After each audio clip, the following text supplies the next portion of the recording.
And we're live. Give thanks and praise. Much love and respect, dissidents. Got my What buddies up? What up? PK and Chris Miner in the house. We've been having adventures and conversations and weaves upon weaves. We're stoked to share with everybody. Thank you for your patience. I just found out that my kitchen clock is a liar and it needs it totally needs reset. It's like maybe 15 minutes behind reality. So yeah, my bad, y'all. My bad. No Yeah, worries, me and man. Chris were here on time, so Yeah. definitely you're bad. Which I mean, that's new for me, anyways. I'm usually never on time, so no Damn, I worries. was No early. worries. Yeah. Ready to go. Right on. So let's see. Um, Man, there's so much to talk about. It's like impossible to even think of where to start. Um, I guess one thing that's been on my mind a lot is this channel that I've been watching for about a week, who seems to have been, he's an acolyte of Levette. And PK, you're familiar with Levette's work? Totally. I remember first hearing her, probably back in 2020. And I heard her, I forget where or how, but it was like a way, it was, it wasn't like I was at her channel watching a video because I heard it and it took me forever I was like, who was that lady who sounds like she smokes a pack of cigarettes every 5 hours? Who is that lady? And it took me a while to like track her down and like find her channel and stuff. But yeah, I used to watch a good bit of her until I don't know. I don't guess you need to like agree with every one that you watch, but the one big thing that got me a little turned off by her was that she like completely would shit on Mercury. I thought it was the weirdest thing.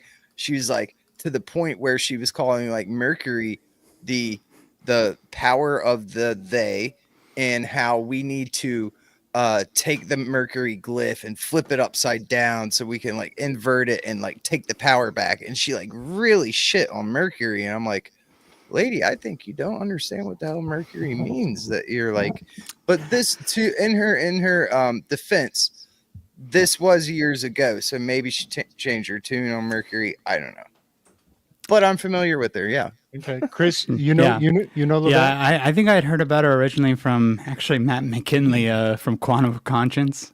I don't know if you guys know his channel. He had mentioned her, Yeah. and then I wound up just looking her up because he had mentioned it. So for a few years now, and then I know she just got back on YouTube. I think like over this past year, right? Yeah, she booted was for a on while. Brighteon. Yeah. She definitely looks at it from the more sidereal, right? I think in the astrology and tropical. Real. Yeah. Love Is that, am I saying that incorrectly? I mean, I'm more used to the tropical. Sigilogical. How do you say it? Say sidereal, but Sidereal. Then that's probably correct. I'm way more used to this tropical mode of being than the sidereal. You are probably right. I have. Why do I say sidereal? That is weird. I kind of like it though. It almost reminds me of sigil. Oh yeah. Yeah, I've loved Levette through and through, and yeah, she does her personality really shines, and her personal stuff becomes like half of the episode sometimes. Yeah. But overall, I like her too. I Yeah. don't, Yeah. don't want to. Yeah, I mean, she said the same. like her She as said well. the same stuff about Aries, and I had to just take it because I know she said like all Aries are like no good most of the time. I know she's more she's a little more nuanced than that. I won't like Yeah. make it that broad of a claim, but she definitely had a little bit of a thing against the Aries sign as well. But I mean, I get it. Yeah. I That was understand. my thing. She was like broad stroke statement, Mercury bad, evil. I was like, no, lady, no. Yeah, I think that, and the more I like listened to her, though, she did get more nuanced, and I think that was probably just like my first gut reaction as well to hearing it and being like, "No, I can't be all bad. I'm not bad. I'm not a bad guy." Zeralaz says Aries can be insufferable. Just look at me. Yeah. Yeah. So this fella, I always space his name. It's like Theoria Gnosis might be his channel name. And so he's been kind of he says that Levette is under the weather, and so he's kind of taking what he's learned from her and approaching with a lot of Vedic astrology, which I know so very little about. That's the sidereal, right? Basically, the same. Yeah. Yeah. Yep. And he essentially, and so he just came on the scene maybe a week or two ago. Let me get the facts straight, but and he has he's very single-minded. He has exactly one message that seems very urgent for him to deliver, and that is that Levette has been talking about the New Madrid fault line for over a year. I remember at least a year ago, she was talking about the New Madrid fault line. And so he is kind of taking her suspicions about the potential of an earthquake right up the middle of the Mississippi. And he's pointing at how the stars are kind of put in this precarious, lopsided arrangement right now that he believes is very likely going to cause floods in the Mississippi. That the water pressure of the floods would then result in a potential earthquake, and he's been saying it for quite a long time. Let me. This is that breaking of the levee, like that's like the American Pie. Yeah.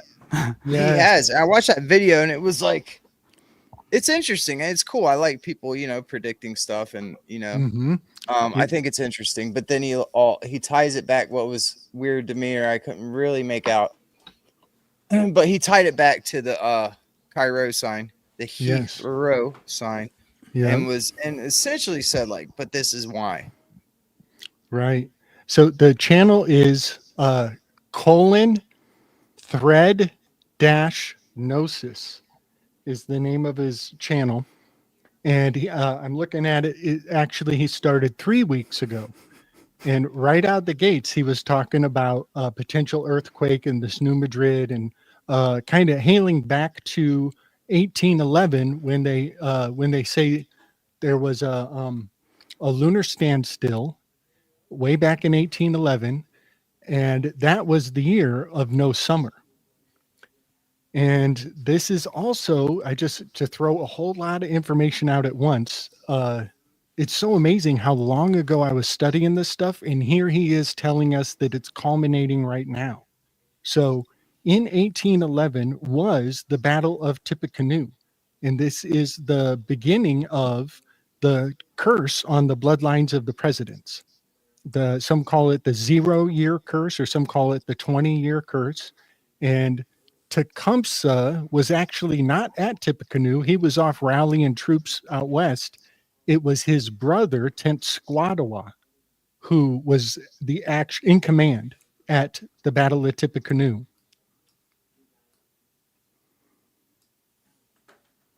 And he did a very sacred, promised his warriors that they would be protected by the spirits if they attacked the fort.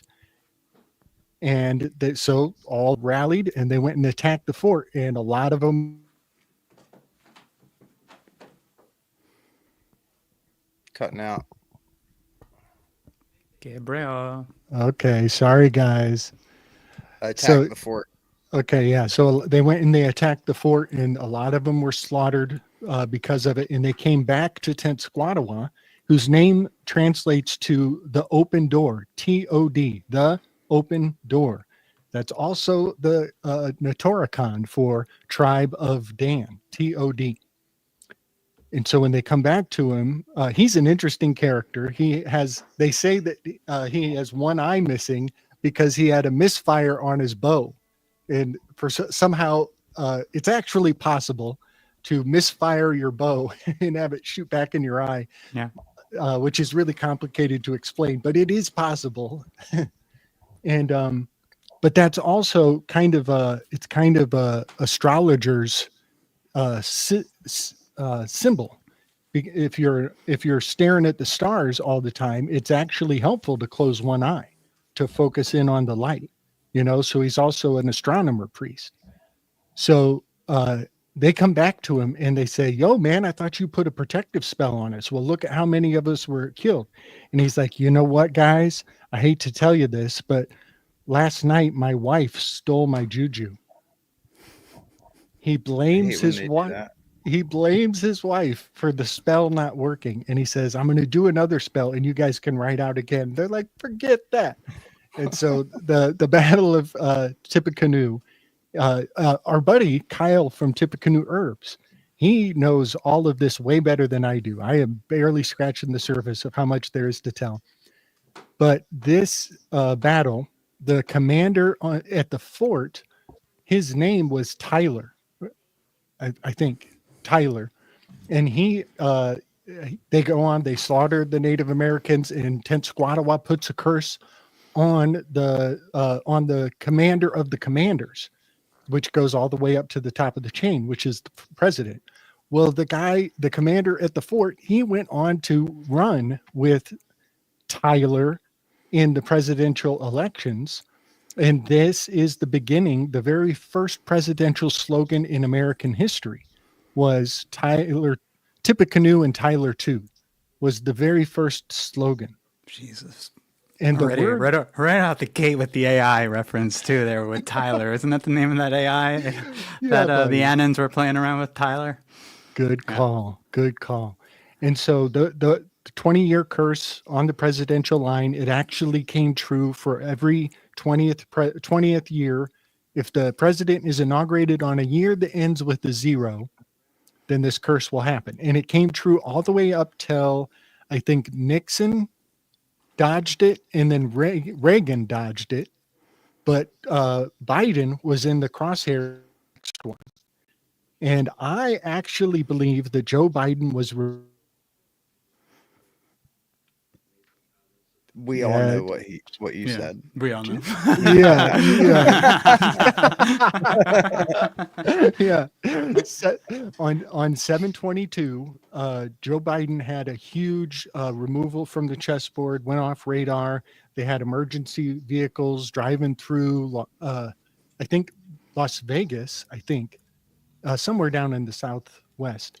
They had they shut down roads because they thought he was going to be rushed to the hospital. And then the story just gets muddier and muddier. After hour by the hour, the story gets muddier and muddier. And I thoroughly believe that they did. I think they discharged the curse that day.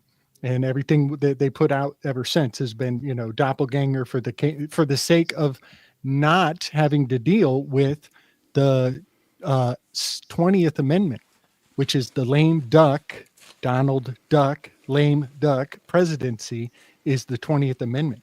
And what is the 20th Amendment? The 20th Amendment has to do with in the case that there's a president who cannot execute the position, but the time between him being taken out in the next election cycle, we would be under what's called a lame duck presidency, because one of the presidents is incapacitated. And so there's a COG, continuation of government plan, for if the president is taken out. And continuation of government, COG, is very important because some people say that the South, they didn't really lose the war. They became the agency behind the curtain that is responsible for continuation of government. And Walter Bosley has a lot more to say about that. But I believe when they took out Joe Biden, the nuclear football went off the stage completely. And what we're dealing with now is just, lesser magics. Oh, I see. It was to shorten the time in between from when they get elected to when they actually take office, so that that president in office, right, is the lame duck because he's on his way out, right? Yeah. Are you looking at it? Yeah, I'm looking at it. Can you read anything about it? I'll just bring it up. 20 is the Aeon card. Aeon card was Crowley's favorite, his little Horus stele of revealing. Lame, and he was a Thelemite. He was a Thelemite, and the 20th Amendment is about the Lamite duck presidency. Yeah, a lot of consistency. So this quick summary just says it changed the date from well, it looks like from March 4th to January 20th. So I guess like January 20th is when he takes office, right? Yes. And that what happened, recently. So it used to be March 4th, which sounds kind of crazy. So they'd had like, pretty much 3 months. Right. 4, a long time. Right. So, see, the amendment reduced the presidential transition and the lame duck period by which members of Congress and the president serve the remainder of their terms after the election. Yeah, so that time in between is calling them a lame duck when they're on their way out, like, Yeah. And yeah, so a lot of contingency plans probably kick into play, and they don't have to tell any, emergency powers kind of stuff where they're, where it's all behind the scenes kind of whatever, fuckery. Yeah, it's been like that for a while, which is nuts to think about. Yeah. And 2020 is a perfect example. It's still under EUA, right? Emergency use, which is like just insane. And I always love to point out that the word emergency, by definition, it implies, it means, it doesn't imply, it explicitly means that it's immediate. Right. It's not emergent if it's not happening now. And there's nothing immediate about COVID-19 right now. There's nothing. So many. And it still is an emergency use authorization. It's insane. It's insane. I don't get how, how that gets away, how people get away with that. People still don't see it. I guess because like we don't do anything about it, right? I mean, no one to blame but ourselves. Us like talking about it, bringing it to light, people, tweeting about it and shit. Is that really doing something? No, and I'm not saying this like judging at all, because it's like what do I do? Fuck, I don't do anything. Yeah, it's like we forgot what to do or something. That's the thing. It's like the only people that can do anything are like people who are in places with weaponry. Yeah, but we used to go to Congress, and like they would have to answer to the people and stuff like that, and that's so far gone. Yeah, no, everyone get locked up that are happening now. I like that there was this one guy in Tennessee, this senator, who did it, and it's a very interesting clip. I don't know if you guys have ever seen it before, but he basically like petitions the government, to what's it called, like redress of grievances or whatever, and like no one had done it since like 1800s or something. And the Congress, like everyone was just surprised, like what the hell just happened. Wow. And it was like, he's like, this is the people taking their power back. It was kind of like a very cool thing to see, that it's like, hey guys, we have a remedy. We just got to like re-educate ourselves, and do stuff. Not just like talk to each other or tweet about it. Yeah. I want to kind of build back from the 1811. That was a lunar standstill year. And that was the year that the Mississippi flowed in reverse. Well, the word river, R-I-V-E-R, in septenary gematria, is 5555555. All the way across the board. And if you say the word river in reverse, it's the same word. So that whole dynamic of the Mississippi flowing in reverse, I think that kind of plays into some of the biblical things too. But so that year, if you count lunar standstills from 1811, you will get 12 lunar standstill cycles until this one that just happened last month.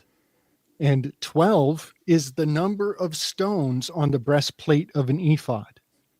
And so we have experienced a full breastplate of the ephod worth of lunar standstills since the 1811 Curse of the Presidents took place. And I just want to point out, one of the stones on the breastplate is a ruby. And when the JFK assassination popped off, the name ruby was a cornerstone to the story. And it's literally in the corner of the breastplate. The cornerstone is a ruby. All right. Sorry. But I guess let me just empty my cup on that. One lunar standstill later from 1811. So that puts us almost to 1819-ish.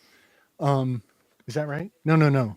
I'm sorry. 1829-ish is when the Nat Turner revolt kicks off. And on the next lunar standstill, one standstill away from the initiation of the sequence. And the Nat Turner revolt is fascinating because a lot of the details are, they fit like a hand in a glove for biblical prophecy. If you consider Nat Turner to be like a black Jesus, and you just think about how he has his acolytes around him and the alignment of the facts, it really does fit into I see the fingerprint of manufactured narrative manipulation.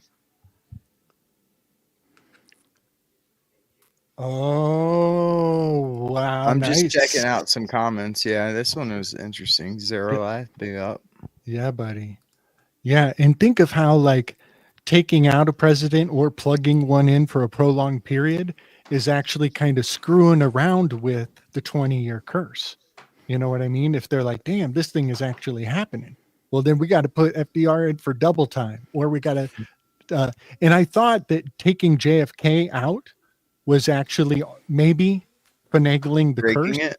but but I don't think that's the case, because I think it didn't change the cycle. I think the cycle still stayed the same. So yeah, fascinating. Well, but did anyone die after JFK though? See, no, right? Was he the last president? One? I guess so, because then Nixon. No president was assassinated after JFK. Right, but the only presidents that would be in the crosshairs would have to have been elected on a year with a zero. So some of the presidents who came and went weren't even in question on the list. Yeah. I wonder when that is though, because I'm thinking the math isn't like every year that ends in O is a presidential year, just because it goes in fours, you know? Right. And so it's yes. Gabe, why do they measure this lunar standstill from, like, what's the importance of the 55th degree north and south latitude? Hey, let's get PK to answer that, maybe. Do you know PK? I got an issue with, well, not an issue, I shouldn't say it like that. I have a I'm trying to work out lunar standstills and nodes and stuff. I'm trying because you know, I like to know the ins and outs of the stuff on the astrology. Like, I like the astrology part of it, but I also like knowing the mechanics of it. Yeah. And you know, and there's a reason for it, you know. And I used to think, oh, tropical is dumb. It's not like, you know, it's not mechanically you know, astronomically cogent, correct or whatever, but that's just way off what I just said. Is tropical correct from the equator? No, or is it correct like equatorially? Tropical is correct from 0 degrees Aries, which is the vernal equinox. Okay. So that's what starts the 30 degrees of the signs. It's split evenly from the vernal equinox, which is a calculated exact point of time in time every year. So it is very astronomically correct. Yeah. They're just using different names and whatever, you know? Yeah. You know, I like to think like this topic, like Chris's question when he's like, what's up with the 55 degrees? And I'm like, oh shit, I need PK on this. I just want to point out how this is I think the highest form of mental gymnastics. And being able to speak both sidereal and tropically is, I think of tropical as just your feet. This is your leg work. There's just a few very basic stances in your leg work and your stride. It's even. Your stride is even. But the sidereal, I think of this as handwork. And this is where tons of nuance comes into play. And then, we get into talking. And here's another thing to make things complicated, because we dive right into the complex aspects. There's even minor lunar standstills and major lunar standstills. And so even on that tip, when people, try to look into what I'm talking about, they're like, shit, I wonder which one. So just for the record, I focus on the major lunar standstills, just to kind of hone in on all of the complexity of it. But go ahead. And then even if you change the house system in tropical, you're gonna have how many different house systems people can use. That's gonna change where something is located on your astrological chart. So yeah, it's a mess. Well, yeah, but there's a distinct. Sometimes people use house and sign interchangeably, and that's very incorrect. And that's what leads to confusion. Mm-hmm. Yeah. So, like, your houses are going to be different depending on, am I looking at my birth chart and my houses? First mine. But, the signs are going to be the same. The signs are like we talked about, 0 degrees Aries. Yeah. I look. All right, let me share this. I got Stellarium pulled up. Yeah, buddy. And maybe you guys know, or someone in chat may know. So, what was the original question? You said, what is... Because I see they're using 55 degrees north and south, I think, for the lunar standstill. It's like some specific, is it a longitude? So, I'm thinking that 55 degrees... Or no, it's latitude. I'm sorry. Latitude. It's a specific latitude they're measuring the lunar standstill from. I don't know. And why is 55 degrees north and south? I have no idea. I was trying to figure it out, but I couldn't.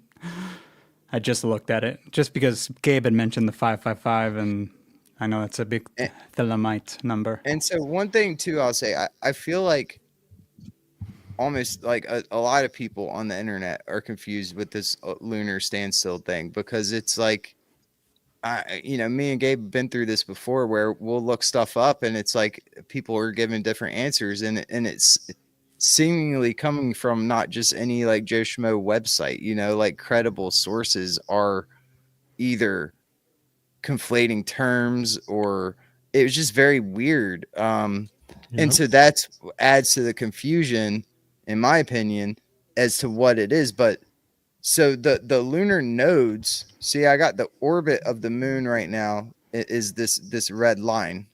Can you guys see that all right? Yeah. So it is this red line, and the lunar nodes are when the moon crosses the path, the ecliptic. Right. So it'd be right there. And now when it's heading south, when it's going down, that's the south node, I'm pretty sure. And when it's going back up the other way to the north, that'd be the north node right here.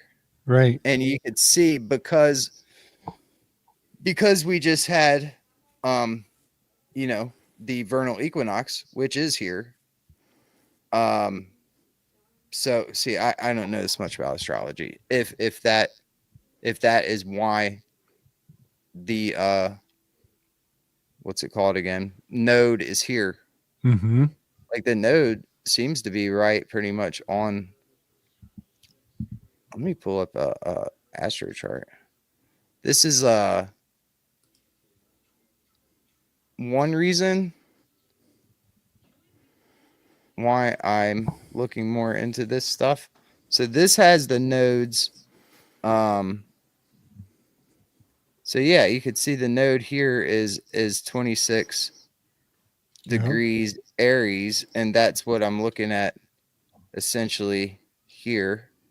Wow, they even have Chiron on that list, and The node is Eris. 6 Aries.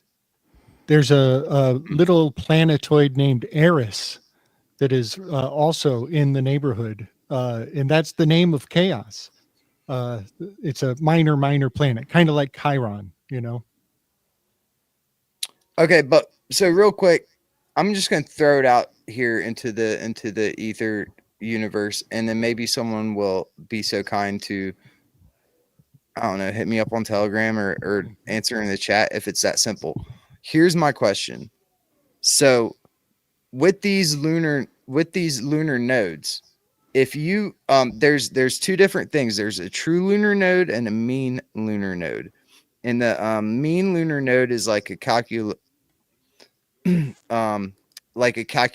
average, because they're always moving, they're always retrograding back through the ecliptic. Yep. And so you would think that the true lunar node would be where the moon crosses the ecliptic, where it actually does. Yeah. But it's not. The true lunar node is something different, which I forget what it is. I just remember that it's not what I just said. So what's confusing to me is that when I go forward in weeks or whatever, I go 1 week forward, look, it hasn't changed yet. It's still 26. Now it's changed. Now it's gone down to Pisces and is 25. Right. And this is on April 19th. So let me go back here and let's go to April 19th.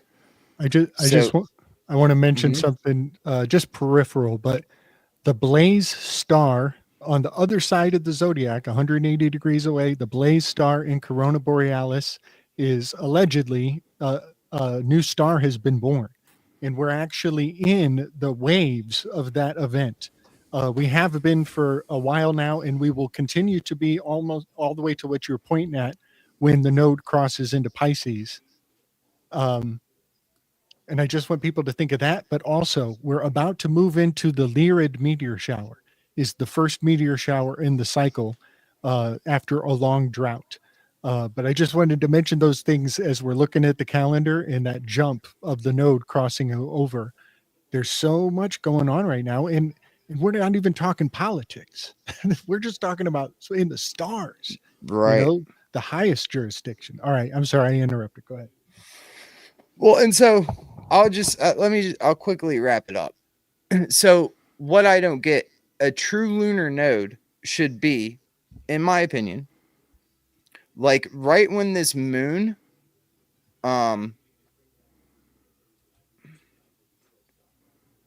so when this moon, I'm going forward in days. So when this moon goes here, it's the north lunar node. And now it goes through it. And because now it's going back north. Yeah, it's going back north. So I don't get how it's a moving target. Like the true lunar node, in my opinion, should be that spot. And so now, since the moon has passed it, there are new lunar nodes out there, meaning that the next like true lunar node is already a calculated place in the sky, meaning we already know that it's going to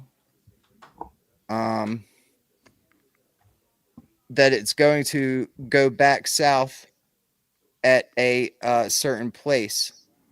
Like we already know that the next node is this place in the sky, but I don't see that being reflected when I look at astro charts in the true or the mean lunar nodes.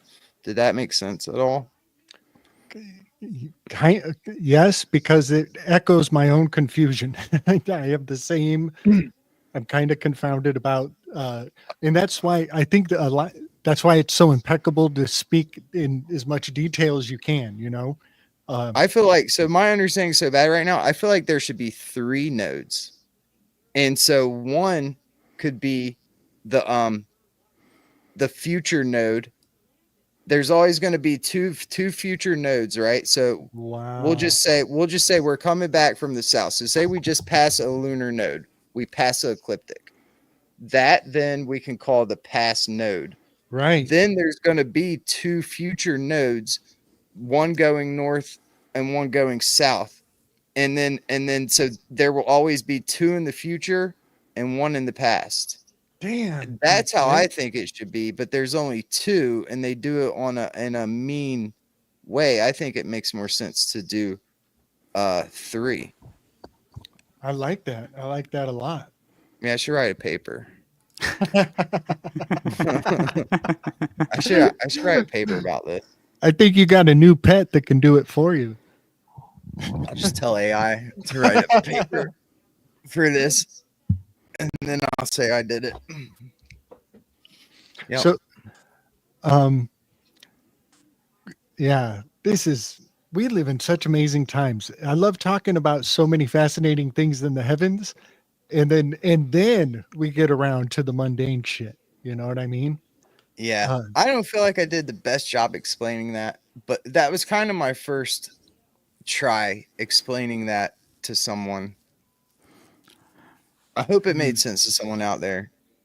And we'll see. I'm gonna ask. I'm gonna ask Gemini Brett. Oh yeah, one of these days. Because he thinks about this crap too. Like he thinks exactly like that. I know he does. That's why I follow. That's why I like his videos. Yeah, man. Do another show with him. When you figure it out, do a show about it. You guys were great. Yeah. You know, it's interesting because you're saying there should be 3, and when they're measuring these standstills, actually, there is a minor standstill, midway, and a major standstill. So they have 3 measurements for the standstills. So maybe that's somehow related to like why you're thinking there should be 3, because that's how they're kind of even measuring lunar standstills. Yes. I don't know if I'm saying like there should be 3. I will admit that I'm totally may think that there should be 3 due to my ignorance on the topic. But you know what I'm saying? I'm not. Yeah. This could just all be like, oh, I'm an idiot, and dude, I think that's a great way to think about it the wrong way. So I don't know. Even if it's a new way to think about it, the beginner's because there will always be one past, except for that one millisecond moment in time that it is on the ecliptic. Yeah, there will always be that, and then there will always be 2 more in the future at minimum. We could go on forever, but at least just keep the north and south thing going. There will be the north and south nodes out in the future, or when we cross the north, then there will be the south and north nodes out in the future. Yeah. And those you could lock in on a chart, and then lock in the past one on a chart, and those could be stable spots on the chart. Haley Burkana is here. We totally sound like dumbasses. Get on here, Kaylee. Can you come on? Oh, I'm so embarrassed right now. I'm so freaking embarrassed. She's been in the chat for a minute. She's like, you guys have no clue. Don't let PK make an ass of himself. No, I'm just kidding. No, that's what I've been doing. That's what I know I've been doing. Kaylee, big up. Kaylee. Get on here. Okay, so what'd she say? She's like, you fools don't know how the internet works. I mean, it makes sense what you're saying. You have the north, south, and then you have the ecliptic, the center, which will be like a meridian or a mean node. Oh, so yeah, that totally makes sense. I think it makes sense, but again, okay. Why don't they do it like that? I don't know. I want to point out the word lip in the word ecliptic. And I very much consider the eclipses correspondent to kissing, because you eclipse the other person's face. The moon is coming up to give the sun a little peck on the lips, and then I think they always come in pairs, right? It's usually a lunar then a solar, and so then the sun then reciprocates the love. and the sun comes and approaches the moon. Oh, you're doing it. You could do it. You do it, PK. Oh, my bad. I was reading No. through them. Yeah. Yeah. That was funny. So we established this. We established this. Uh-huh. That the node is when the moon crosses the ecliptic. Yeah. We established that. Lunar node Back and forth. vacillates. Yeah, it's vacillates. It's going to be like a sine wave almost, right? Yeah. Yes, back and forth. And it's hard to measure precisely, but there seems to be a precise spot that the moon does cross the ecliptic, at least, in this pretty solarium we got. And and thus changes and moves. Right. It changes and moves. And what I'm getting at is that it changes and moves because of a mean lunar node measurement. Where from my understanding, most tropical astrologers use the mean lunar node calculations, and that's why it changes, because it's simply just a calculation, and it makes sense to do it this way too, I think, because it's all about the where these things are is kind of like a calculation. You got an equilibrium, math geometry thing going on with that. So I don't necessarily think that's bad or wrong or whatever. Just trying to get down to the nuts and bolts of it, Yo, she says you did pretty good. She thinks you nailed it. But Kaylee, if I send you a link, will you come on? Yes or no? Or yes. If no, will you come on sometime soon, please? That is great. I'm so glad she made it. That's awesome. So I want to share one thing that PK and I talked about a long time ago was how, the Themelites are like 93, bro. Yeah, 93, bro. And right. PK has the textbook explanation that it's like agape and will, right? Will. Yeah. This is also the 93 current coming from beyond Saturn, the ultraviolet current that what's his name was talking about after Crowley. What's his name? Freighter Duquette X. What the hell is his name? The dude who came after Crowley. Freighter Cod, right? Oh, thank you. Yeah, good call. Freighter Cod, because he was all about the reversals, and actually Kenneth Grant wrote even more about this 93 current coming from outside of Saturn and an energy that would be coming to bring in the age of Aquarius. Okay, man. Listen, they're totally being consistent because 93 is the number for Neptunium. It's the planet just outside of Saturn. He's actually speaking astrology to everybody, and they're like, oh, this is some UFO shit. 93 is Neptunium. But if you, when I say 93 and you say 93, guess what? It adds up to the lunar standstill. It adds up to 186. I'm surprised it's not uranium. Yeah, I do think the 92. Yeah. 92, yeah. Right? Yeah. The 93 is the will love thing is the exoteric. There probably is, knowing those guys, there probably is definitely something else going on. There it is. And also the distance between the football posts is 18.6 or 18 and a half feet. PK nailed that, man. You blew my mind. That was crazy. Yeah. So, but also, I mean, this is kind of a pet number for me. So, how Jim Carrey went with the 23. Well, I did the same thing with 186. It is also in 1860, the Congress was at a standstill. Furthermore, I'm pretty sure Napoleon was on the march in 1806 is a very important year, I believe, where Napoleon came and took the Hegelian-Gordian's knot that fused church and state together forever and implemented that to build out the Napoleonic conspiracy that we call the Smithsonian. And so 18 and 6, it's also Akhenaten is the name of another priest, high priest, who is claiming this sacred number. It's also let me start from my beginning of my story. The part in the Bible where it says on the seventh day he rested, it always haunted me in my Ritalin addled mind that RST is in the alphabet, and it's number 18, 19, and 20 is RST. It's just resting right there for us to pick this stone up and ponder its mystery. So in the phrase loon RST and still is the RST. And so I consider this the 18th number, the 19th number, and right in between them, if you divide them by 2, you add them up, it's 37. You divide it by 2, it's 18.5.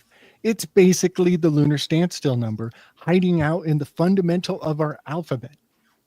And so that's some of the adventure of how Aken, Naten, Aksain, Neunzehn, the sun card and the moon card, that's Sol Iman, these eclipsing factors are encoded way deep into what we just call the alphabet.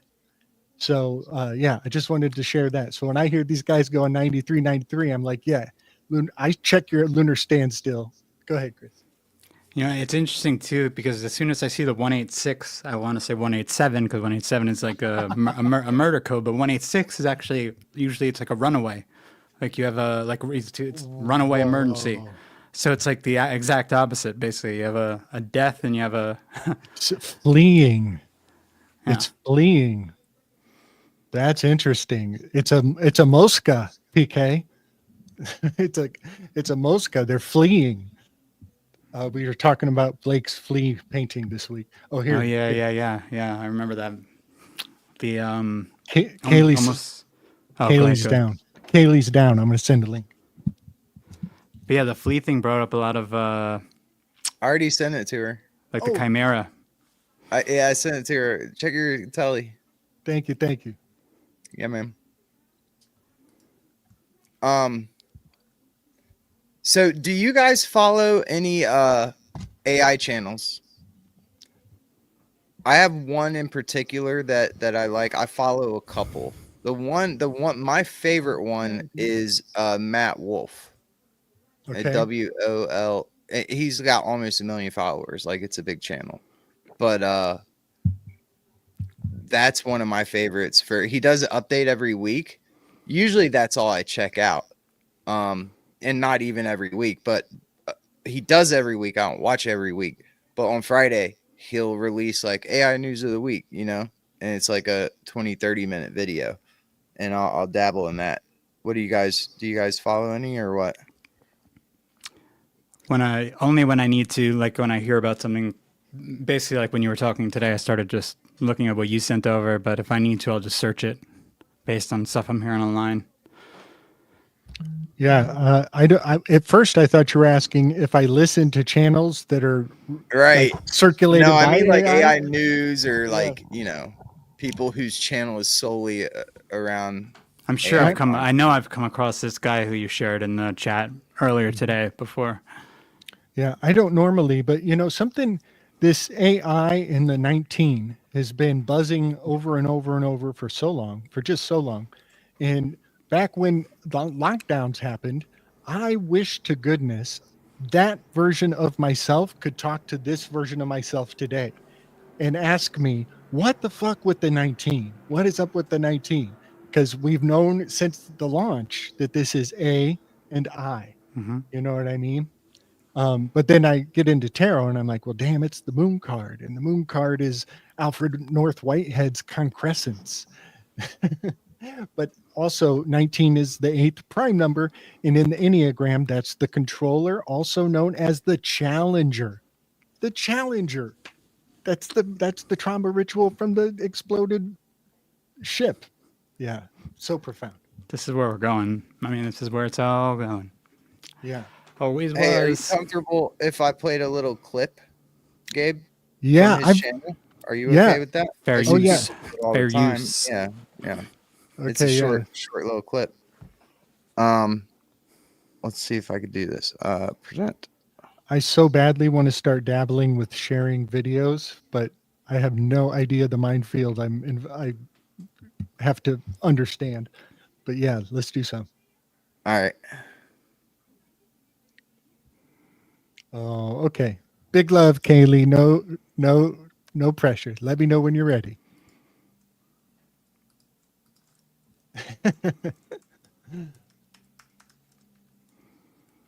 Oh, I do. You send a little. Yeah, I remember this. I got no sound, PK. Yeah, but sounds off right now.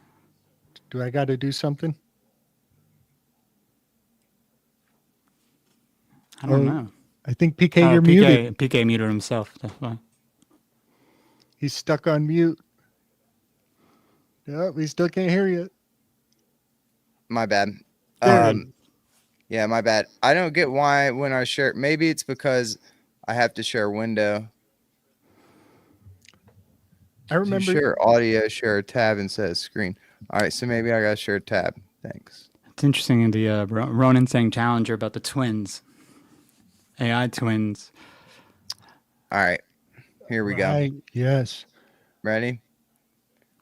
There was an interesting update out of X this week. Apparently, XAI has acquired X social media platform. It valued XAI at 80 billion and X at 33 billion. Basically, Elon Musk sold an Elon Musk company to Elon Musk. The idea being that if XAI owns X, the social media platform, then XAI doesn't have to jump through any sort of loopholes or red tape to be able to use the data that is owned by X. A little bit of news out of Apps.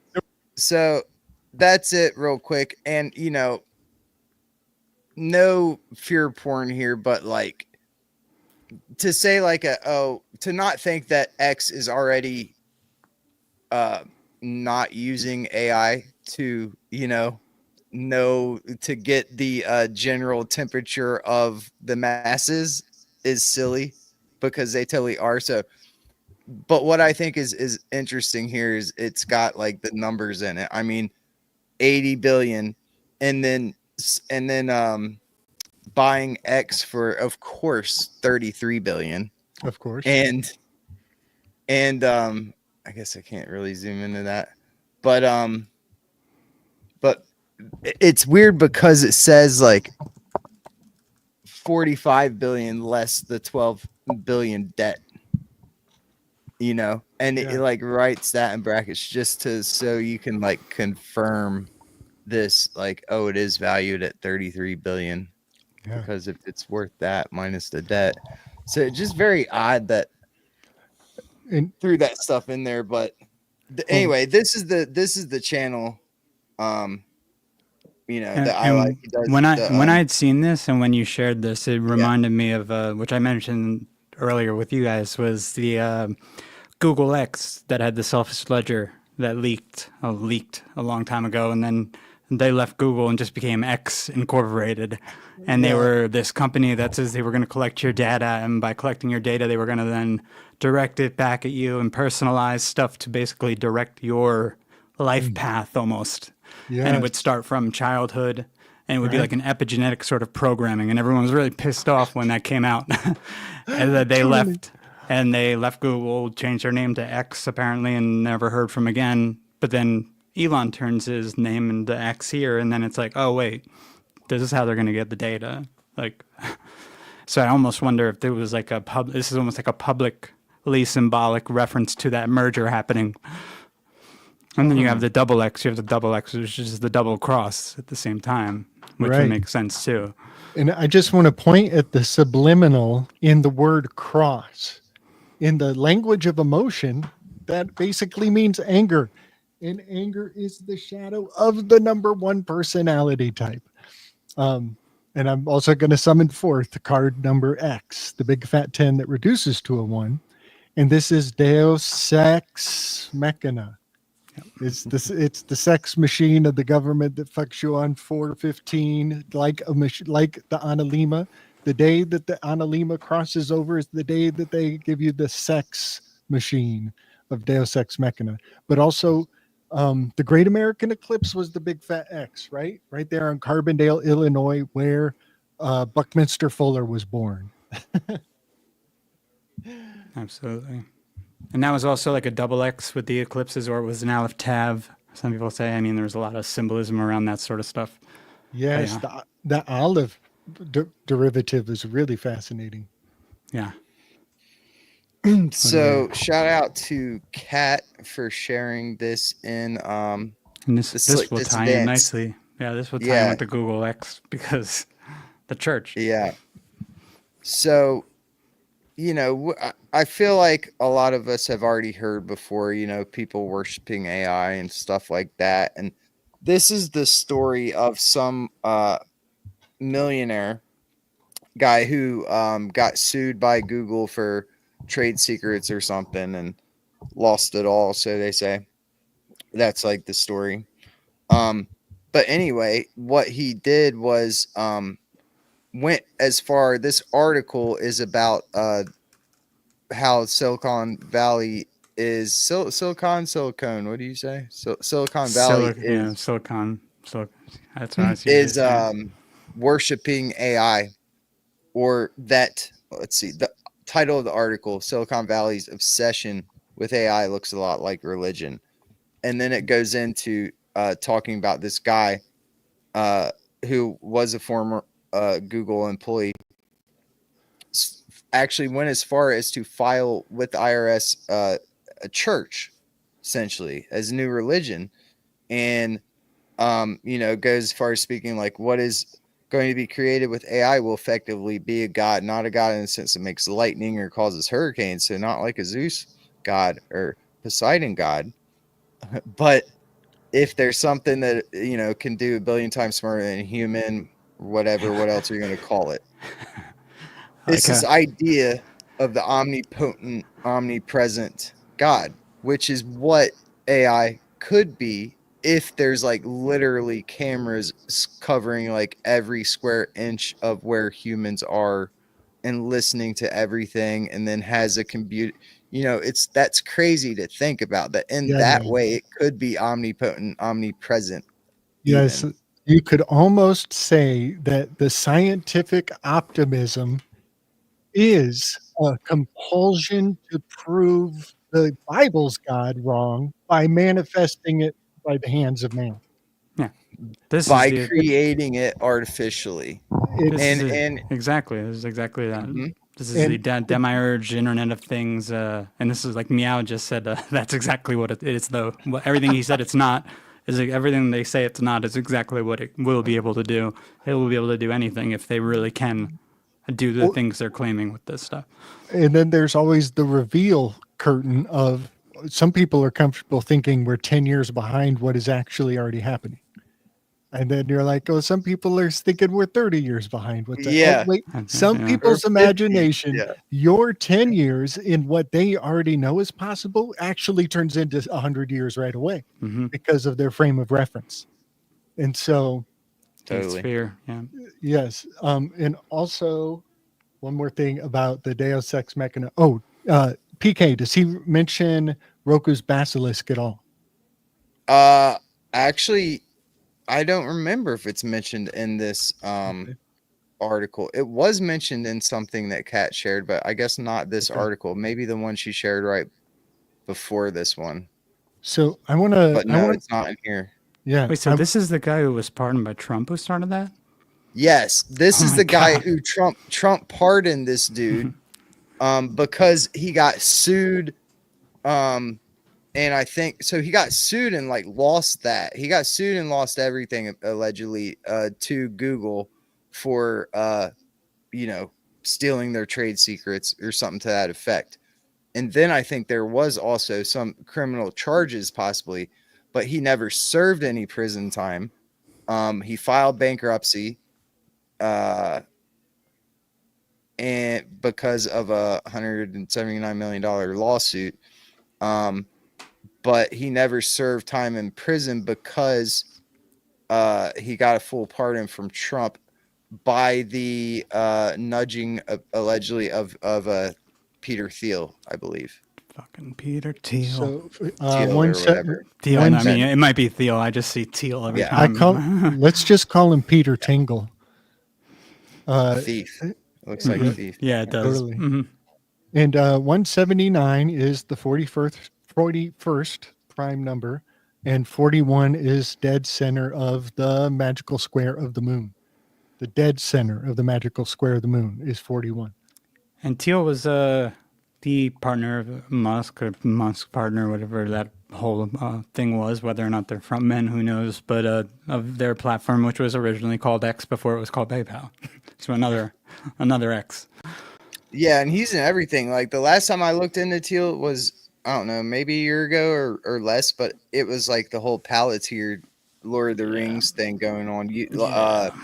Prevent it a very what's that movie where they Tom Cruise movie where they predict your police predictive Minority Report. Yes, Minority. Very. So his reading about his companies when I did a while back was very Minority Report.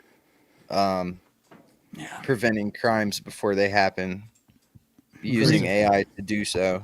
Yes. I think he has his blood boys and everything like that too, right?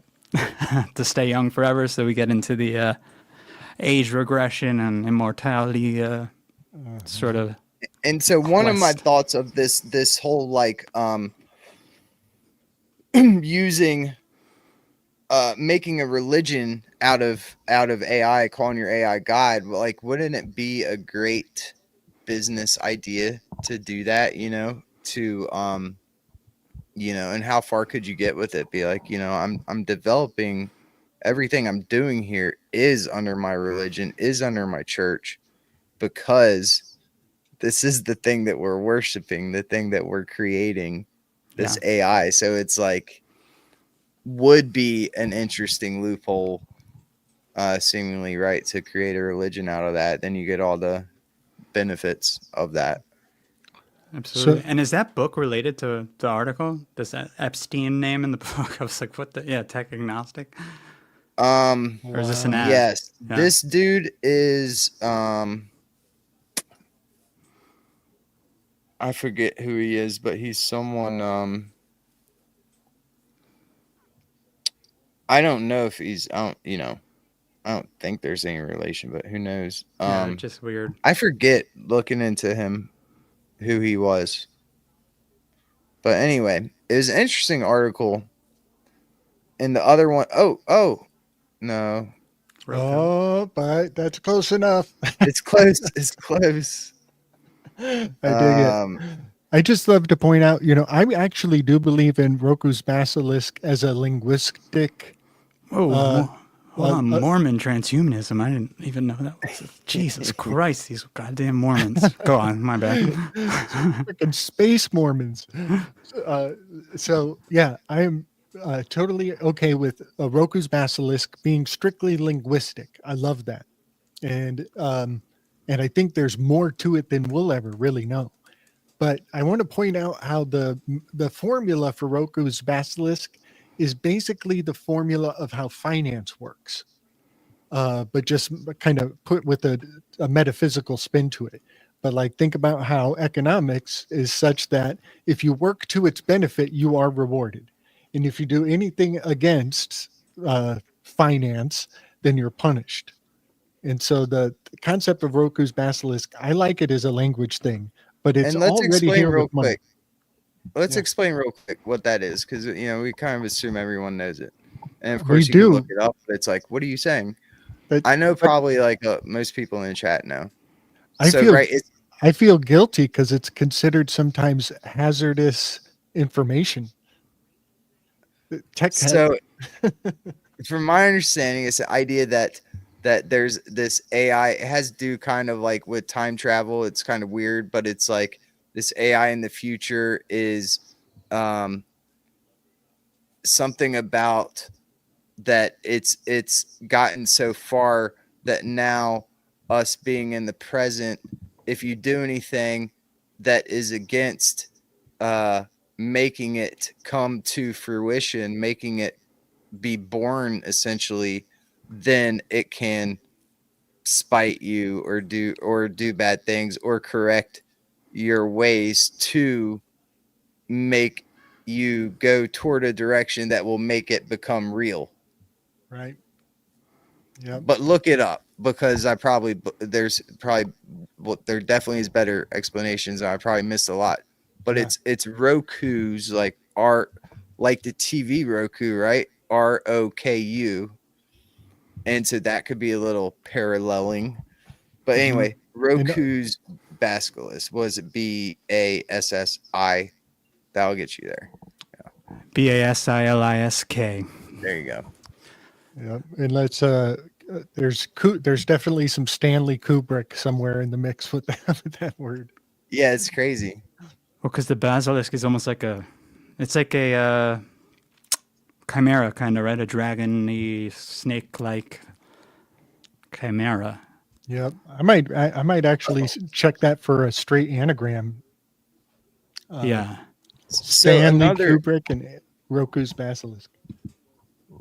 Another thing I find interesting about this and this like religion aspect of it and all is that, you know, they say a lot of people in Silicon Valley are, you know, atheist or agnostic or whatever, right? They're not really religious.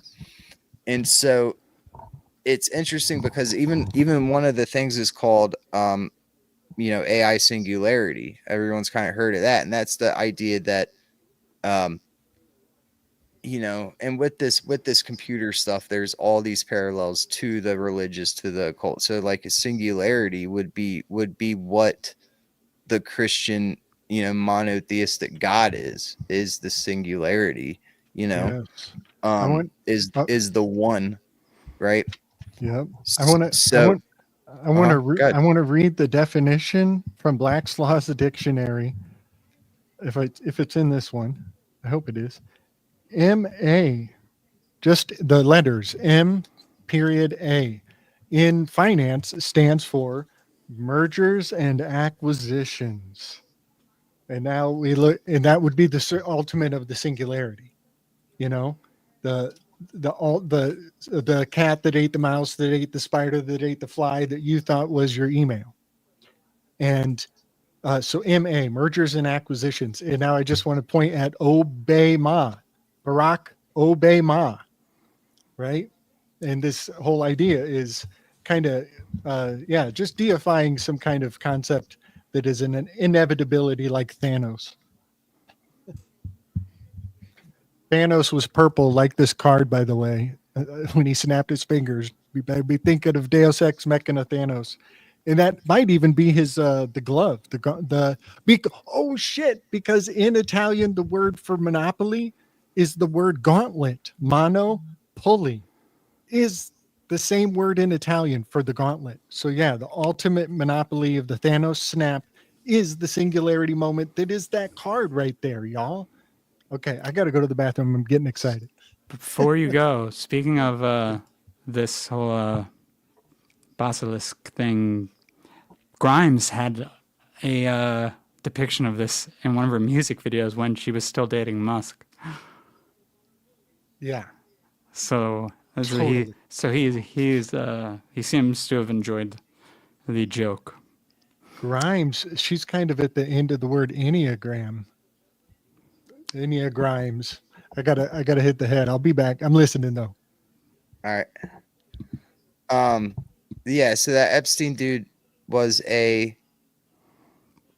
humanist chaplain at Harvard and MIT, and he wrote New York Times best-selling books, Good Without God and Tech Agnostic. So, yeah. You know, all these humanists eventually turn into transhumanists. That's what I've noticed. But so the singularity thing, it is similar. So I don't know if they changed the definition or whatever, possibly, but like now I looked it up just today. What's AI singularity? And it says it's basically when AI comes to a point where it's smarter than humans. But I think it's more of to where it comes to a point where it can better right? itself. Yeah, yeah. faster than we could self-create stop it. And like you just say, you think it, there's AI driven cars. So why can't there be AI driven 18 wheelers, and then why can't there be AI, drilling mines, robots and shit that then make computer chips that then deliver them in the AI truck, so like that is the AI singularity when it can do all the things without the need of us, or faster than we can stop it. I think, or faster than we can do it. I think either divert it or stop it. I'm not sure if it's even to the point where it's where it's writing code that we can't even understand. It might be even. Who said this? Someone said this before in our group or whatever. It's like, just pour water on it. Yeah. No, like you can't stop it. Just throw water on it. Just destroy the data. Just soak the data banks in water, and that's gonna work until they start using water for a lot of the data, which I'm sure they are already trying to incorporate in some of these computers. But I mean, I think the singularity also used to be before it was the AI, and also it is like a religious thing. But in between, materialism had it as like a point in the universe where we would eventually reach that would be like a possible end of species type of event for the Earth, like a black hole or something like that, or a some sort of disaster that just ends the universe, like, and we revert back to whatever the hell they were saying the Big Bang was. Yeah, I want to point at Stellium 7's work, with the gigantic elephants that are actually mountains. And, he has a term called biogeology. It's a new word, biogeology. And that is because so much of what we think of as mountains might be gigantic animals, but gigantic critters. So also, what I want to point at, when I'm pointing at the number 19 for the AI of it all, which is the 8th prime number, and then we have the challenger aspect, I'm looking in my Enneagram at the 8th personality that is a controller with the domineering shadow of lust and the remedial virtue of sympathy. In the formula you guys just laid out of, is it when we don't, what is the threshold of the singularity? And I think the threshold of the singularity is when it sympathizes to us too much. And that is what we call the uncanny valley. You know what I mean? So when I look at this, and also in the endocrine system, this is adrenaline. And so even the word adrenochrome is a grabber. It gets I don't know what you mean. It sounds opposite from what I was thinking. So you're saying when it sympathizes with us too much? When it exceeds us, like you guys were saying, like it's like we're ahead of it. We think we're ahead of it. And it's, but what if it's way past us, right?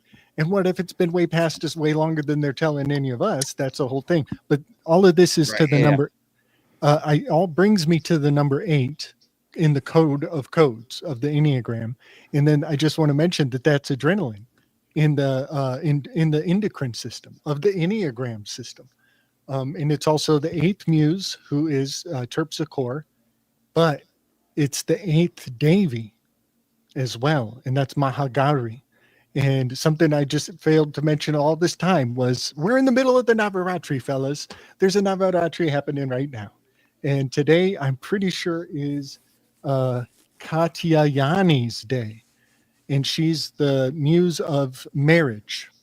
And so maidens will actually say prayers for who they want to marry today in the Hindu cosmology.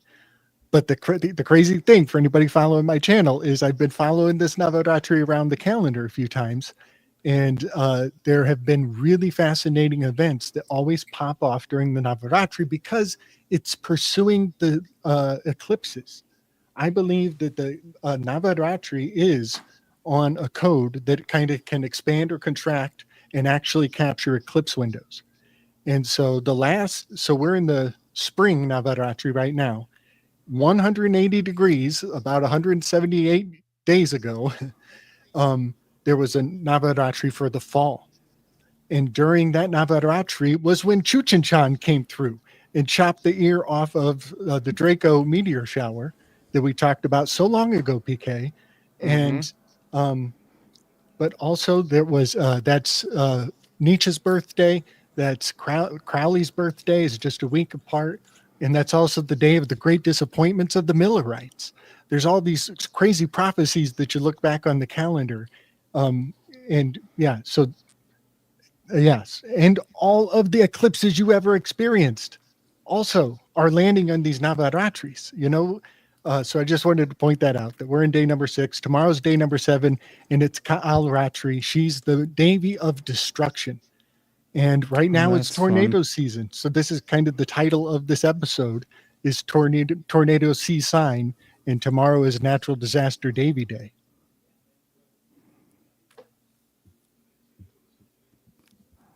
That's fun. Yep. A lot to look forward to there with the the whole destruction thing. I mean, maybe we can get in a little bit to this kind of connection with the AI and the basically early magicians too, like that I mean, I had sent the link over, so it was a lot of just me just blabbering a little bit in the chat, but I don't know if you guys were interested in that at all. Totally. I thought it was bizarre how the cryptography and steganography are basically like some of these earliest magical works were actually just methods of cryptography that were and themselves encrypted in the words of I guess like what you would call like thelemic magic. I think you're nailing it. I think that's probably right there. What you're pointing out is the prequel to computing. You know, it's a system. It's an archaic, our baby system of this computer, because this shit is magical. Like, you know, no one knows how this shit works. I maybe they do, but it's like, how do you, you know, ever look into like, no one knows how a cell phone works, but it works. Yeah. You know, and I had stuff like that, computer chips and all, you know, it just gets very crazy to think about. But I think that stuff that you're pointing out is the prequel. Yeah. Yeah. And there was stuff that I had mentioned this in other podcasts before, I think with Emily and stuff, about how I thought maybe John Dee was connected just because of the mathematical aspects of everything he was doing. But this directly connects him to basically the development of artificial intelligence, because the guy who he was copying off of was this person who wrote a Steganographia, this book on that was a coded magical book actually talking about cryptology or cryptography and steganography. Yeah, it didn't his picture have it was one ear is kind of janked out. Yeah, if you want, I could show a picture of the guy to people. Yeah, man. And so this shows is kind of just about surface level. This is about like sending coded messages, you know, to your buddy 400 miles away, you know, through snail mail that he has the cipher to decode. You know, that's what it is on his face, but it's more than that. And doesn't he look like a certain Uncle Crowley to you? Yeah, he does. He does. Who is this? Who is this guy though? Who is this? So this is the guy who wrote Steganographia, which is basically this book, which are we sharing that page? Yeah, it's the right page. So this is the book that like John Dee copied out of, and pretty much it seems like every volume of this book was thought to have been some sort of magical spell book, but it eventually was figured out to just all be about steganography and cryptography. Yeah. Did we ever figure out the difference? I mean, it seems like a lot of it's interchangeable. Steganography is it on the screen now? Yeah, it's kind of, it seems like it's more like an image within an image, or like some sort of message hidden within an image or a video, or there might be more text or something. More text and number based. Yeah. Yeah.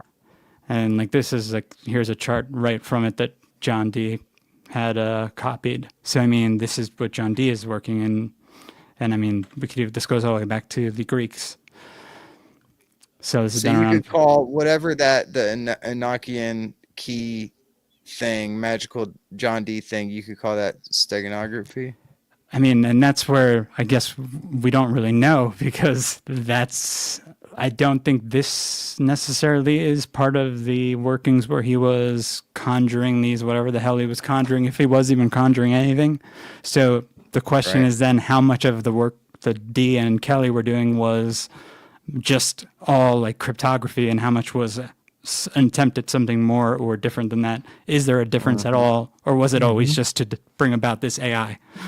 Right. Like, I actually see a lot of art, just general art. I see it very linguistically, very linguistically. I've been at that for a long time in my life. But another weird thing, I do have like a strange synthesia of sorts because I've also studied sign language, and so the question is like, is cryptography really just ciphers? Different, and is every cipher a different language? Is kind of what the question comes down to sometimes. And that's why, like, when we were getting into the placenta and we went to the actual placenta cake picture, and I was like, this picture, I mean, it's all symbolism, which they love their symbols, but it's like that type of like stippling type of, here, I could share that so I could show what I'm talking about. Which of I just want to, for those of you who saw the picture of old Johannes Trithemius there, or whatever his name was. Which is also a second name. He had like another name before that. Totally. Yeah. That name, you better believe it's ciphertastic. But I noticed Johann Heidenberg is what they said he was. So that I don't think that's his name either. He's talking about I know what he's talking about, but that pops up in the classics like Thomas Aquinas's biography, and also in the Phaedrus they talk about the Heidenberg, the hidden object, the object shown. It's the object shown, because there's an object showing, if your imagination is right. So yes, I wanted to mention that hole in his ear. It reminded me of Edward Kelly, who was also with John Dee, who had his ears clipped for counterfeiting.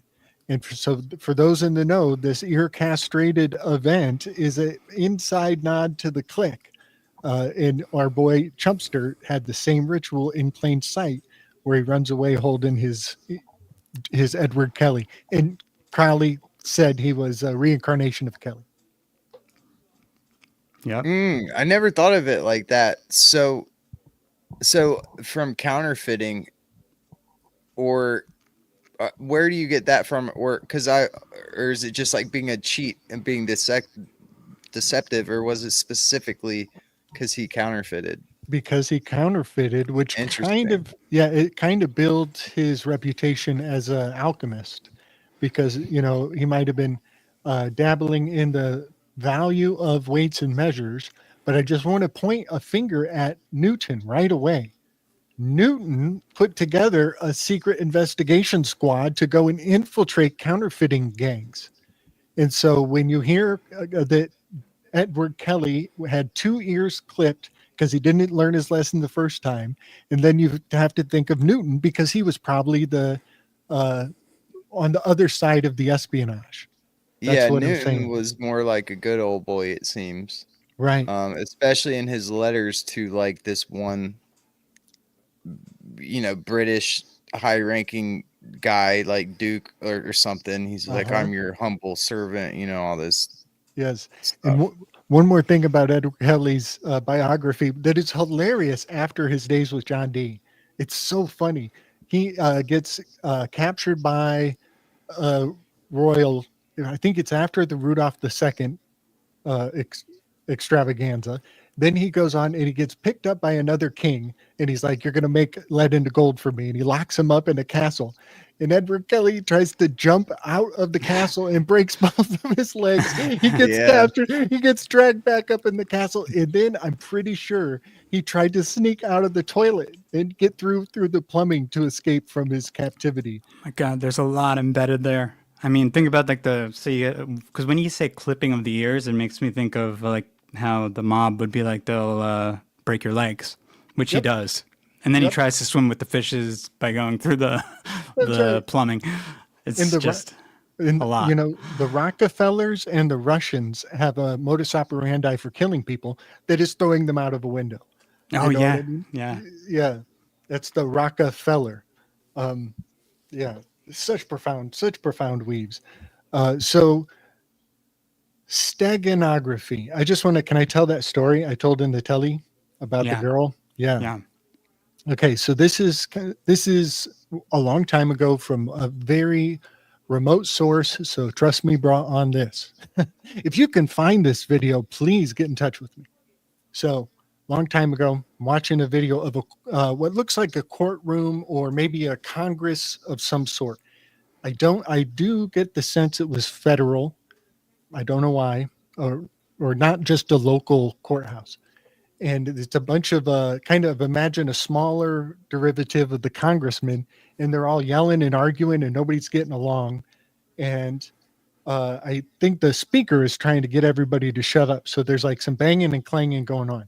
And this one dude comes walking from stage, I guess for you guys it would be stage left, and he walks up to the stenographer, who's just this sweet young lady on the typewriter. She's just doing her thing, trying to keep on the record. And she's the stenographer. And that means she's taking what everybody knows was displayed and putting it into shorthand and cutting the words up and putting them into a code and hiding it in the private that goes on the record in the courthouse on the private side. But only those who can read those notes can cipher out what she's saying. Okay. And then in this video, a dude comes walking up to her and whispers in her ear and then walks away, and he flips open his phone and starts making a call and goes off the stage.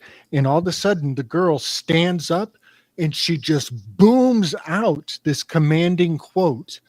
I think it's from the Bible about you cannot serve two masters. Yep. And the whole room goes dead silent. And she goes biblical for a second, and then she passes out in her seat. She just blacks out, and they all crowd around her and try to take care of her.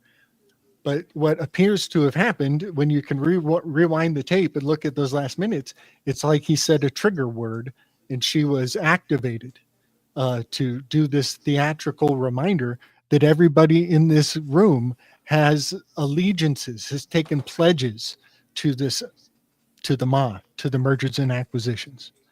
Yeah. And that, so that was a lesson for me to see how they use the stenographer to give a steganographic message that only those with the eyes could interpret.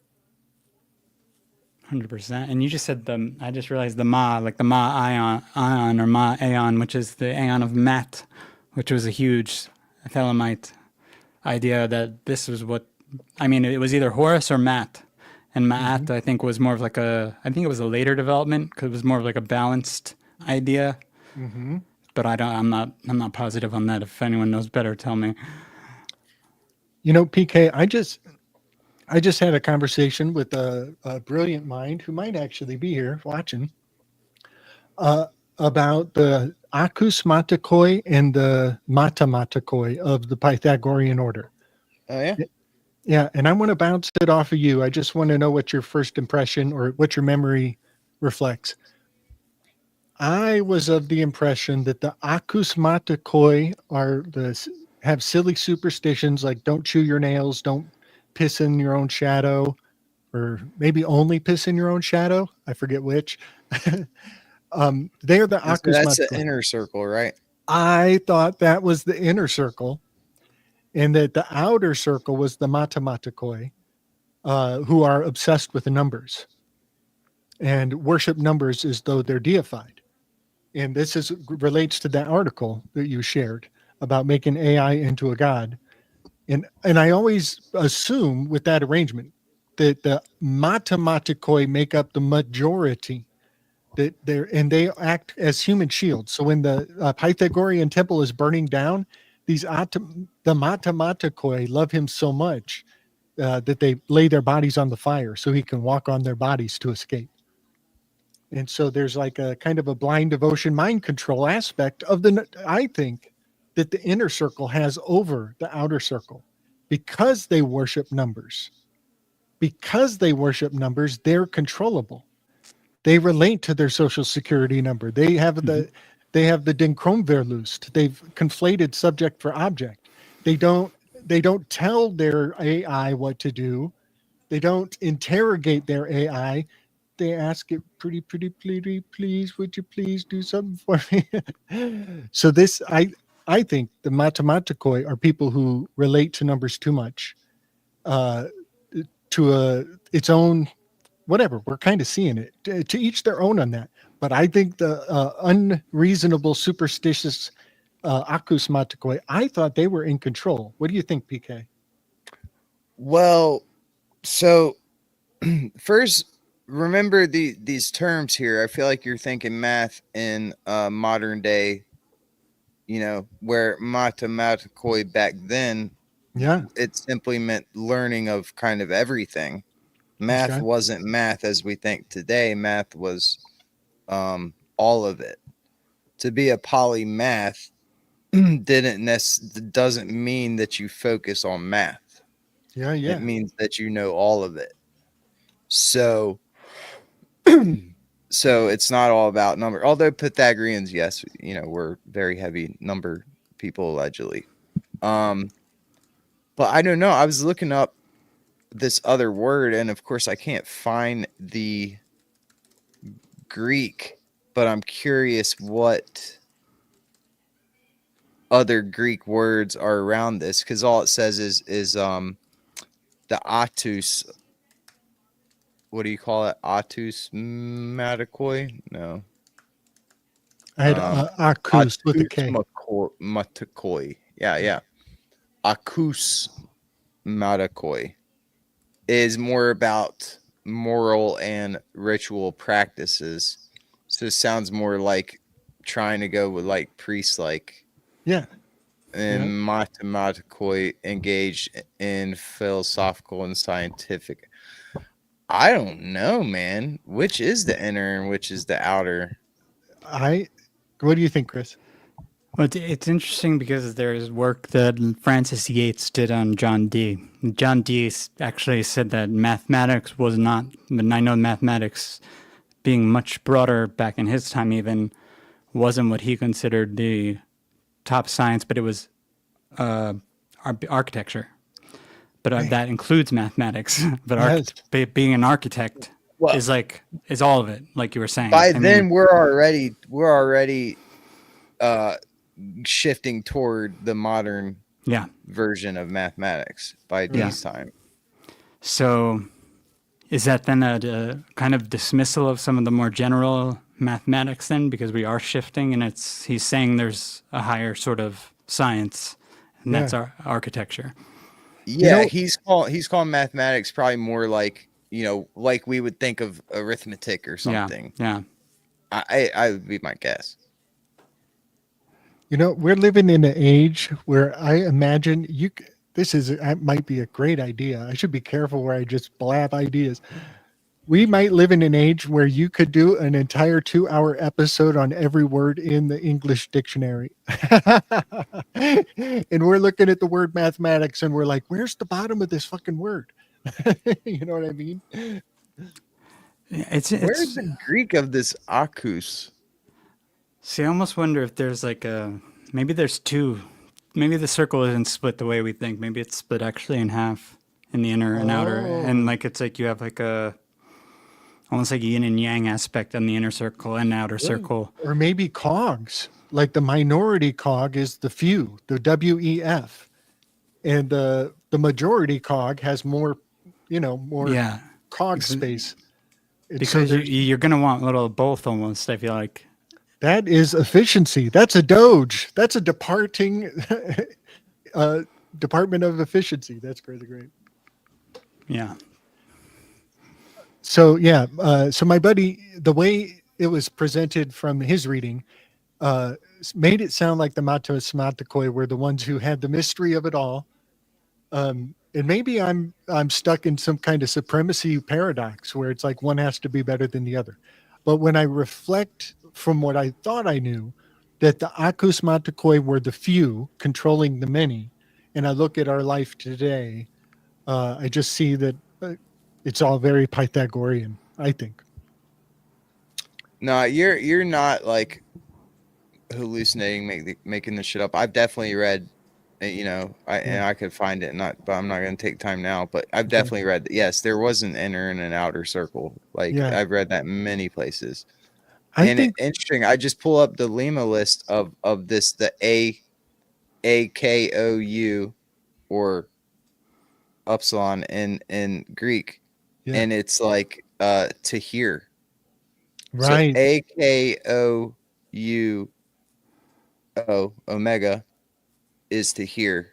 So a lot of the acous has to do with hearing. Right. And they say probably that and sound probably, right? Because acoustic is acoustic. Yeah, right. There you go. That's right. Right there.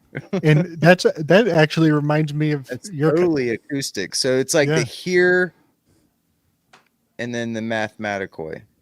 Right. And mathematicoi, I think in its time of use meant the knowers of things, or those who have the knowledge, kind of like Gnostic in a way, and maybe a little like derivation. the learned. Right.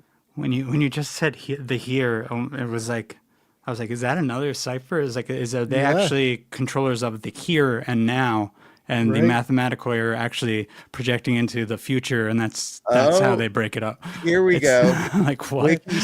Wiki says adherence, the acousmaticoi following initiation became mathematicoi. Oh. So mathematicoi would be the inner circle, acous would be, and that makes sense now that we're thinking about it and talking this out. They're the hearers. They're the ones being initiated. They're the ones, taking in the teachings of the learned, which is the mathematicoi. Very interesting. Very interesting. Yeah. Okay. Man, I swear it was framed up internet. different. Well, yeah, but what if they switched it? Yeah, you think it was? Yeah, totally. What if we're looking at sleight of hand right now, PK? Because when he told me that, but I don't know though. It makes sense just in a lot thinking of the acoustic, the acous. So it's you got the hearers, and then you have the learned. So when it makes sense, the hearers are the I wonder ones being taught from. Okay, hold on. Let me steel man it. Let me steel man. All right. So, the Greeks believed that literacy was the technology of slaves. So let me steel man from that. Let me build out from that, right? So in the Republic, they actually, it's actually, the whole thing is formulated exactly the way the French formulate their dramas. It's actually in dialogue form. And every line should have the name of the speaker so that you could read the Republic exactly like a play. You wouldn't have to wouldn't have to transcribe it. It's a play made. It's ready to go. Very French. And in the Republic and in many other Greek writings, the people speaking will say, let us go and have our servant read such and such and such and such for us. And so they're practicing a level of hygiene where they're like, read shit. I got slaves who do that for me. And so why do you think this is? Why do you think that literacy was looked down upon? Well, I have a idea. But let me plug it. I have what Steiner says about this too, if you want. After let me finish the thread solidly, because the people who look down on literacy and say, let's go have our slaves read it for us, they are the acousmaticoi. They're the hearers. They're the listeners. And so it only goes to reason that the inner circle, the people in control, who are the characters from these books, they don't even practice that lower class bullshit. They're above that, and they're just going to go and listen and lounge about in sloth, the way that they're always depicted in the art, because they're that level of artificial intelligence. They have their machines working like slaves for them. You know what I mean? And so I believe that I'm going to steel man that the acousmaticoi are the ones kicking back, letting the slaves do all the reading, because that's slave shit. and their slaves are dumb enough to actually believe that they're writing their own life, that they have that you have a soul contract before you got here. You worship literacy so much that you actually think there's a fucking piece of paper that you signed before you had the terms of the agreement. And we just forgot because it's amniotic fluid. It's amnesia fluid. And we forgot about the soul contract thing. So you worship literacy so much that you're going to agree to a contract that you can't really prove metaphysically at all. So the worshiping of literacy and the associating with the fiction, the word scientific means know that it is fiction in Latin. I don't know about that. It does according to Google AI translation, which is right. Go look up those words in a Latin dictionary. It doesn't mean that. But go ahead. But even fetishizing of facts, like our addiction to literacy is so deep that we fetishize facts and we'll go to war with each other about it.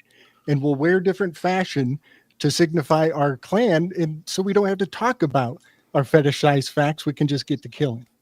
Like that is the level of mind control that I believe literacy has had on the masses. And the smarter you are, the deeper you are in on it. So I have another theory. Okay. I don't want to cut you off. And do you want to go first? Yeah, maybe just because it kind of it's close to what I think Gabe was saying, where Steiner mentions how this is discussed in the Republic, and that it was a kind of almost like a Gnostic view, and that it's like the first and earliest form of technology is like writing, and the more you do this, you're actually being taken away from actually doing in the real world, and it's putting you more in this like state of a hive mind, and your ideas eventually don't become your own. They become the ideas of history, which are manipulatable and so on and so forth. So very similar to kind of the ideas Gabe was presenting. Yeah, that's such a good point. I want to catch on what you said about it's in history and that's changeable, that's alterable. Mm-hmm. You know, I think the war that's been waged on our soul, that I consider our language is our soul collectively, our beehive language, when they can change the definitions of words, or when they can retro criminalize, they can actually pass a law now that says, oh, well, when you were doing it, when it was legal, well, now we're going to snatch you up, you know, as the fascism rolls out. So yeah, that I think we're coming around to the fact that, wait a second, I'm not this ID. I'm not obliged to your global warming malarkey. I only have so much time here. Fuck all of that. You know what I mean? Yeah. And ironically, this is what Steiner, when he said needlecraft, which I know some people used, I think I even used it to, like as a code word for the jabs when we were all, when we couldn't discuss them. Needlecraft actually to Steiner was the making kids go out and like use their hands to knit so that they wouldn't basically be programmed out of actually using their hands to do things like by the powers that be, because he thought they would be so programmed at some point that they would just be kind of like these soulless people sitting in pods. That is super profound. That makes me think of Penelope from the Iliad, or the Odyssey, from the Odyssey. She's making a tapestry every day. Is that my end or is that? Uh-oh. Can you hear him still, PK? Yeah, I hear. It's you. Oh, damn, my volume just went out. That's so weird.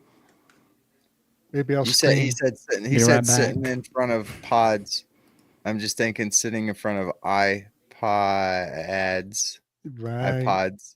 Yes, totally. I thought he was gonna talk about how in the Steiner and the I don't know how to say it's the Wardolph schools or whatever, the Steiner schools, that it was thought that you wait to teach a kid to read because it it kind of kills their imagination. And I think there's certainly something to that, to where, and I've read this like secondhand, or like came across it secondhand, so you know, take it for what it is. But that this is where I thought you were going to go with it, Chris, is that the whole Steiner thing of not teaching kids to read until a later age, because it stifles their imagination. It like makes their left brain develop too soon. That's part of it too, definitely. Yeah. Okay, so but all right, I got a theory here. I'm gonna Go ahead. Wait, yeah, let me say, while it just snapped in my mind, isn't it 7 years you said that they would wait to read? Yeah, I don't know. Yeah, Yeah. I think it's anywhere from 7 to 12. I don't Okay. know. Like, it's very Yeah. secondhand That what I'm sounds telling like you. I don't know. that sounds like the antidote to Ignatius Loyola's quote about "Give me the child, give me the child, and by the age of 7, I'll give you the man." It's like the antidote to that. Yep. All right. So, um, what I'm thinking here, possibly the whole idea of um the wealthier people having slaves read to them and actually chose to stay illiterate, right? That's what we're Gabe, that's what you put forward, right? Yep. Yep. That they chose to stay illiterate. I think that this had a lot to do. You know how people are very slow to adopt new techne or whatever, new technology. So I think this had a lot to do. So before writing became prevalent or whatnot, part of education would be memorizing the Iliad, memorizing the Odyssey.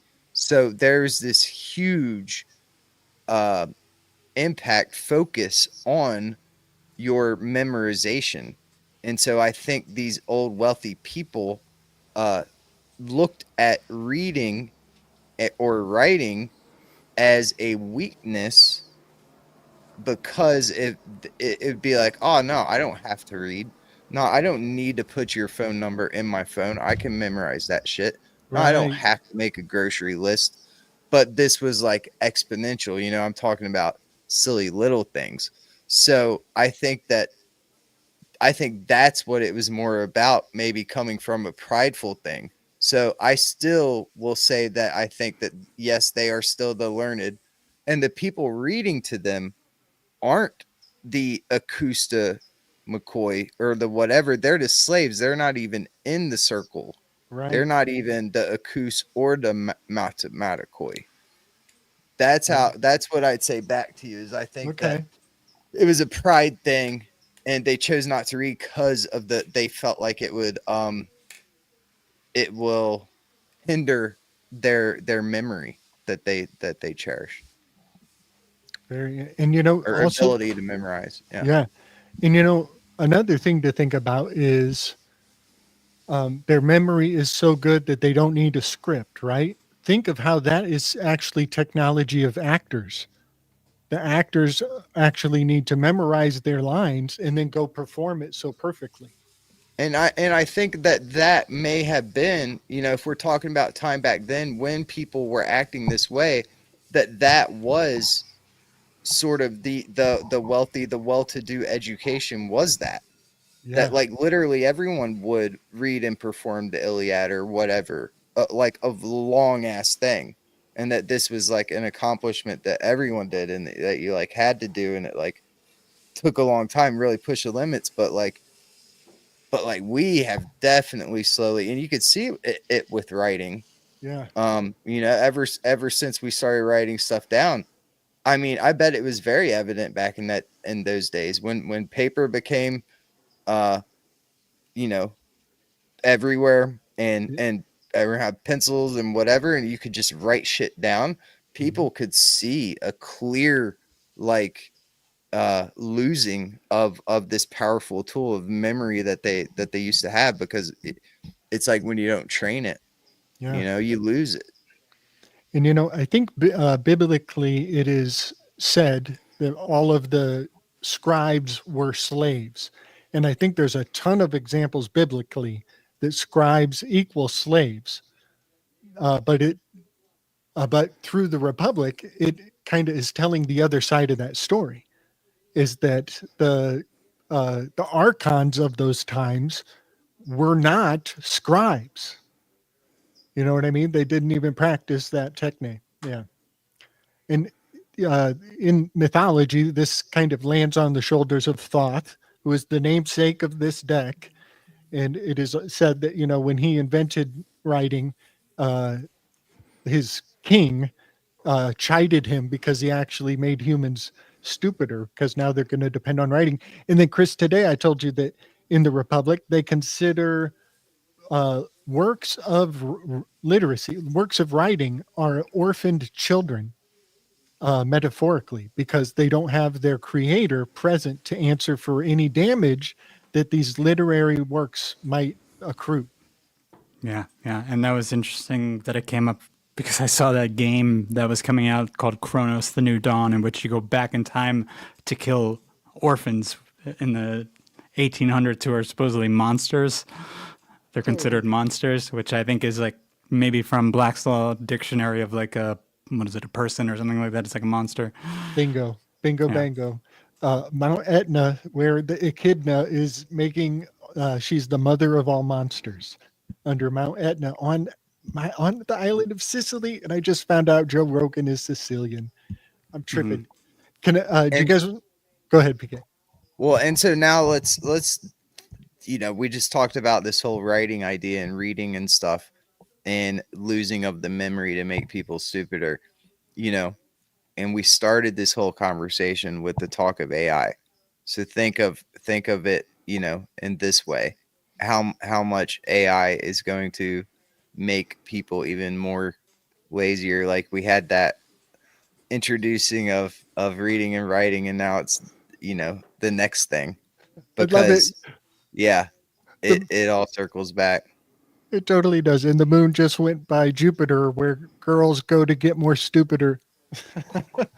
and part of me wonders if there was like a revolt, like a slave revolt, and they started writing in like ciphers to each other, and the people who are the learned didn't know what was going on, and now we have this like hive mind of once people who have a huge grudge against the learned, who are now in control of everything and trying to create their new god. Yeah, buddy. Yeah. I don't know. I don't know if that's the case, but Doge in reverse. The E-Gad. E-Gads, y'all.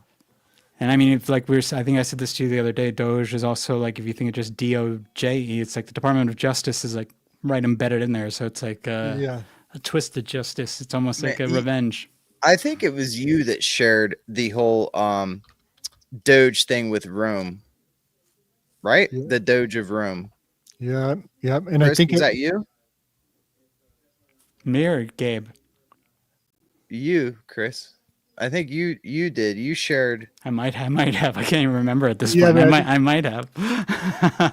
Yep.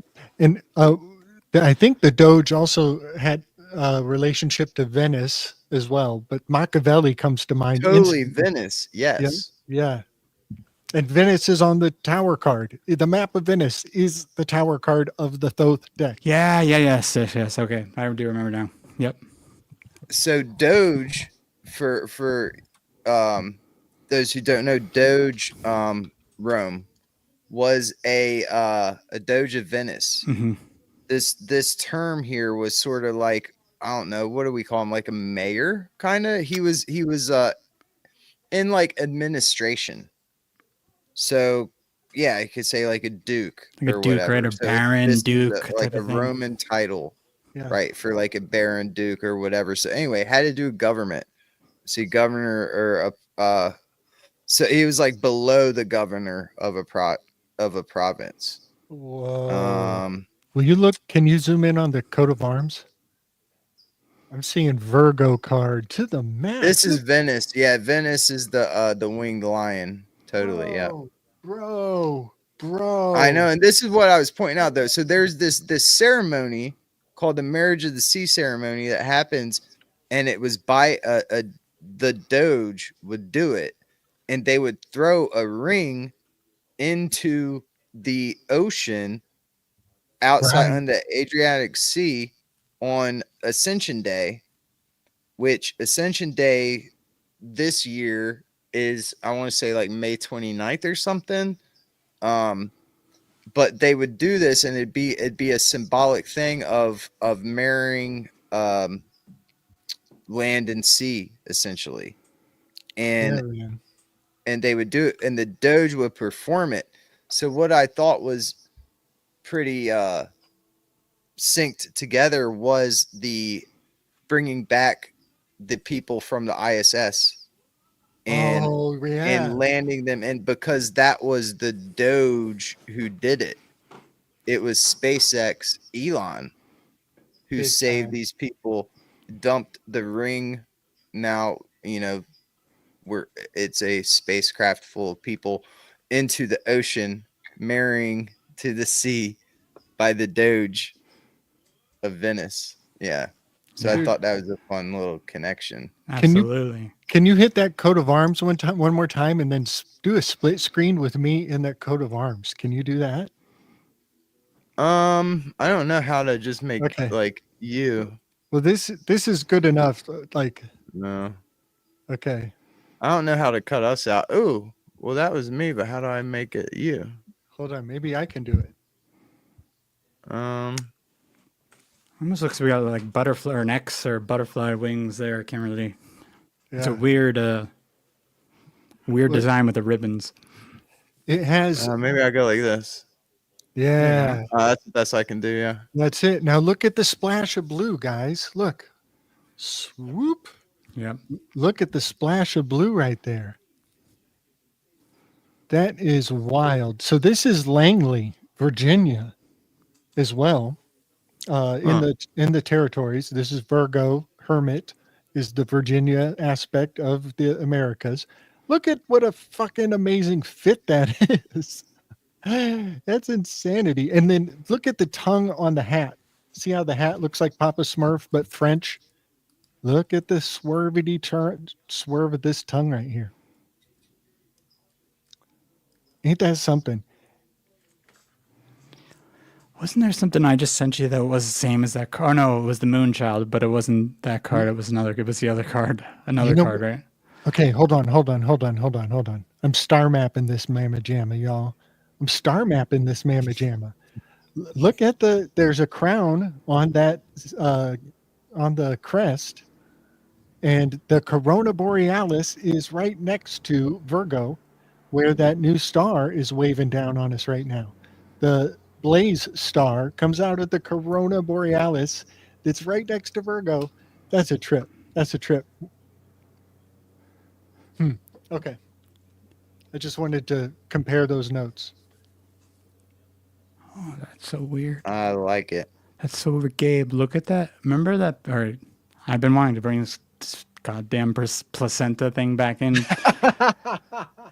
I know. Y'all, we took so long to mention placenta. And I was just looking at the hands on that guy again, and looking at your card in the bottom corner where the dog, it's like this 3-headed dog. Yeah. And I was looking at the guy's fingers on that placenta cake in that weird picture that, in my opinion, doesn't belong there at all. It might be like a stippling type of cryptography. Yeah, there's a lot of symbolism in it. Yeah. I don't know why they just don't have a flat cake on this page, but I could share it really fast. Because it's going to connect to it. I think that symbol at the bottom here, I'll share it. Yeah.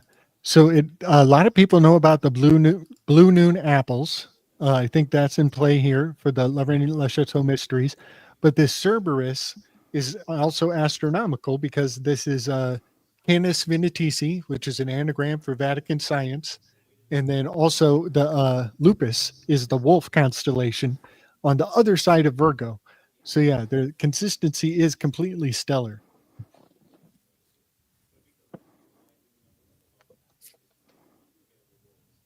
It's also Yoda, it's also Schopenhauer, and it's also Belphegor. In the Infernal Spirits, card number 9. It's the Infernal Spirit of Sloth. And I think, go ahead. Well, no, I was going to ask you something different, unrelated. So finish up. No, that's all. I mean, I could go all night. Don't let me go all night. I was going to ask you about, did I see your board sometime? Did you make a little like magnets of the planets and you can like move them around your board now? Yeah, that's what this is. Dude, I love that. So that reminds me, right? That's like, how Michael Wan makes those. Yeah. He makes a starboard. Yeah. So you have like a whiteboard starboard. That's so cool. So you just got little magnets. Did you color code them? Like is Mars red? Is Neptune blue? Totally. They're actually Yeah. yeah, they're actually woodcuts of the planets. Really? They're woodcuts of the planets. Dude, Yeah. I want to do that. That's like so. And so do you move them every day or like every few days or what? Every day I'm tuned in, bro. I'm tuned You in. move them every day? Yeah. Have you noticed how long have you been doing that? Because I Oh know it man. hasn't been that long. No, it's been about 3 months now. Well, okay. That I've been this, I got the territories map up. And so essentially, in the evenings, uh, y'all don't even know the fun I have. Dude, tell us about that. Tell us about that. I just listen to the news and I reflect on what's going on in the heavens, and I'm just looking at the news in the heavens every night. Every night I'm watching the news and I'm watching the heavens, and it just plays out like you'd never believe. You would never believe. And so yeah, I got the moon up here is pretty much about to enter into Cancer. And sure enough, this is Mars in the Northwest. Mars is in Indiana. We just had a blackout about a week ago, fulfilling that guy's channel's prophecy that he started 3 weeks ago. Okay, so Mars is in the Northwest, and Mars is said to have, when it approaches Earth, it has 2 mile tall tornado storms. They're so big we can see them. When these 2 mile tall spiraling tornado storms, just like a ram's horn, when it comes close to us, it has tornadoes on its head. And so the Mars is going through the Northwest. We just had the power outages, and then we had a bunch of tornadoes go through Ohio. And Can you down pull Mars off and put it to the camera? here, Or does yes. it work like that? Yeah. Yeah, but my glue is a little. Yeah. Okay, so you got the glyph on all of them, and they're Uh-huh. kind of just painted the like color you would associate with Yep. the star. Okay. Yep. And Pluto is going to be rolling through Texas and um, Arkansas and moving into Arizona and the Phoenix for almost 20 years, for the next 20 years. And so the Plutonian reset and all of the debacle over the deportation centers, we are going to be digging up bodies, y'all, out of Texas, and we're going to be showing all their skeletons to the world. In the age of Aquarius, Pluto is stuck in this zone for 20 years. It's going to take forever. Neptune is right over the LA fires, dancing with Saturn for months now. And the Venus and the Mercury are presently doing a moonwalk over LA. They're dancing over the grave of Hollywood because Hollywood moved to Georgia for insurance purposes a long time ago. Hollywood is in Georgia now. They went from the Boaz, which is Bohemian Grove, and they moved to Joaquin, which is Jekyll Island. And I want to take you guys through my art gallery before we get too late and my voice goes out. Is this a true statement? What's Games? that? PK is playing That your cutouts are from Timu? Yes. Yep. There's all kinds of fascinating requests on Timu. They customize all kinds of fun stuff. Interesting. Yeah. Dude, I like that. So talk to me real quick about how has this made you more in tune?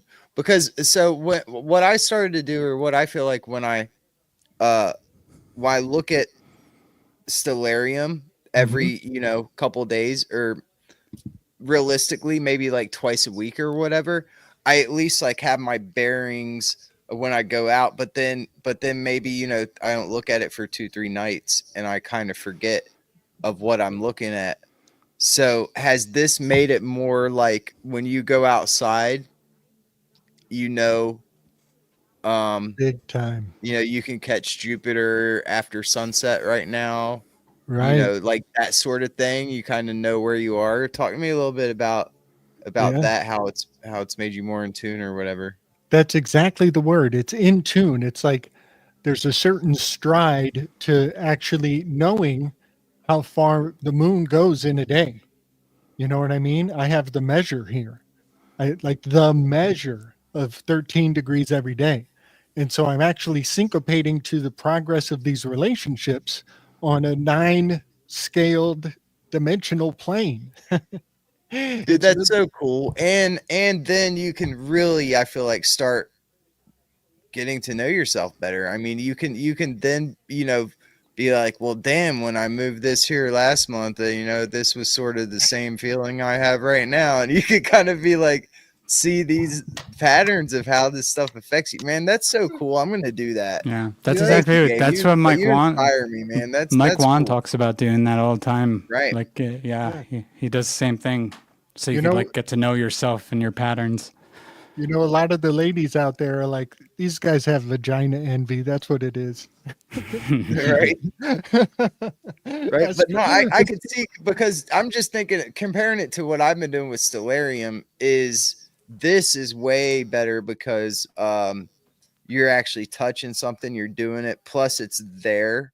Mhm. You don't have to like open it up and look at it.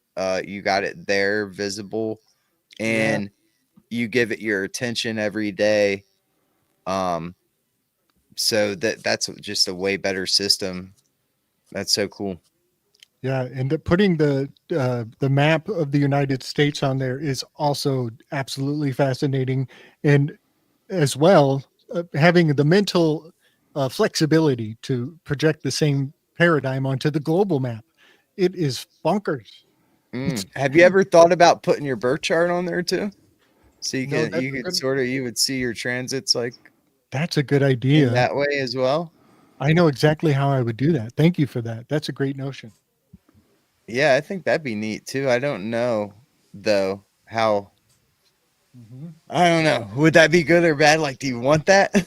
Do you want to see your birth chart every day? As compare. I don't know. Some astrologers, I'm sure, would say yes. Yeah, Yeah. it's kind of like putting your It's like you can placenta. make them smaller Yeah, or it's something. almost injecting your placenta onto the project itself. Yeah. Yeah. Yeah. And speaking of placenta, this has been bothering me since I saw it.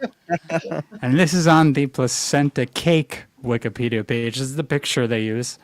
And I'm looking at it and I'm like, this is weird. There's something's. Let me go back so everyone can see the original page.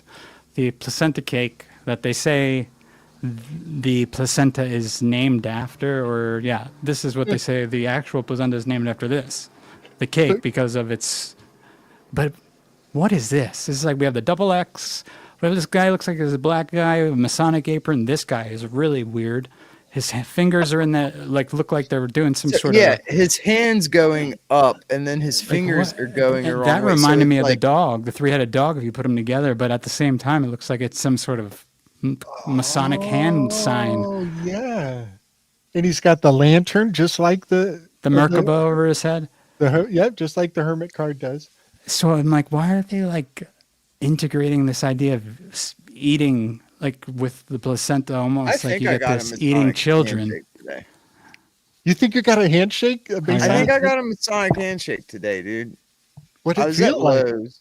I was at Lowe's, and I was talking about. He's like, "Oh yeah, we call this guy Lucifer. His name is Luke." And he's like, "Oh yeah, call him Lucifer." And like dudes there, we're joking around, and I'm like, "Oh, that's cool. It just means to bring her light." And the guy's like, "Oh, does it?" He's like, "Oh, I like it. I like it more now." I'm like, "Yeah." And then, as I was leaving, the dude shook my hand. This other guy, because I was like, "Yeah, it's Latin, whatever."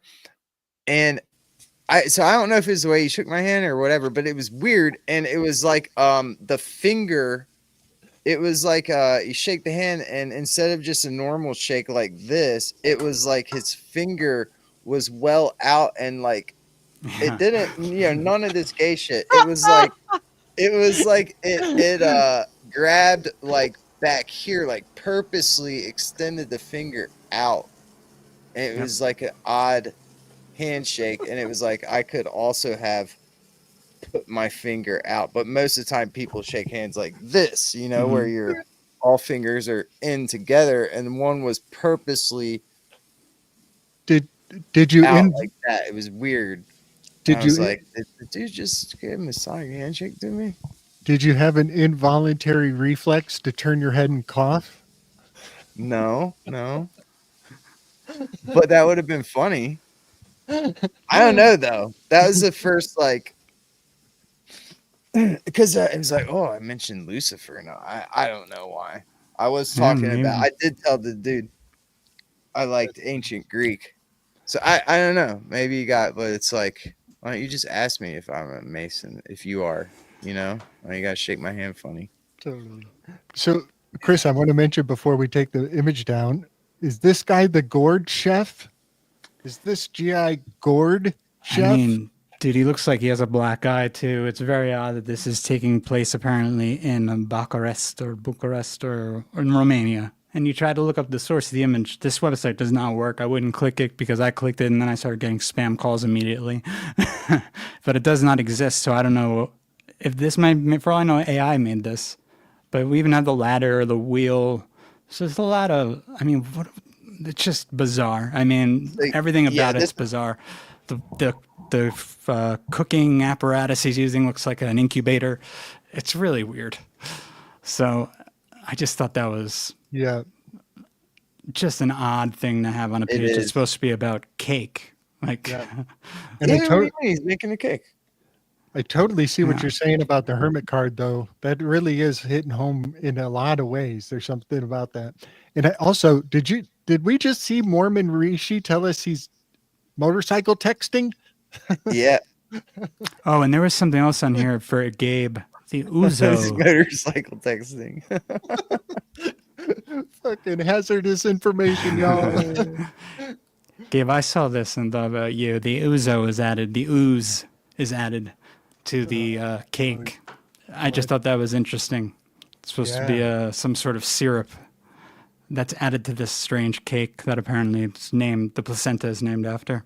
And so this reminds me, if y'all remember a few episodes back when I was on here last, or maybe it was the time before, we talked about the kalorion that is in the Bible in Revelation 3:18. It was a word that gets translated in the KJV as to eye salve. Anoint your eyes with this kalorion, gets translated to eye salve, so that you could see. When you look up the word kalorion, number one definition is eye salve. Number two is a pessary,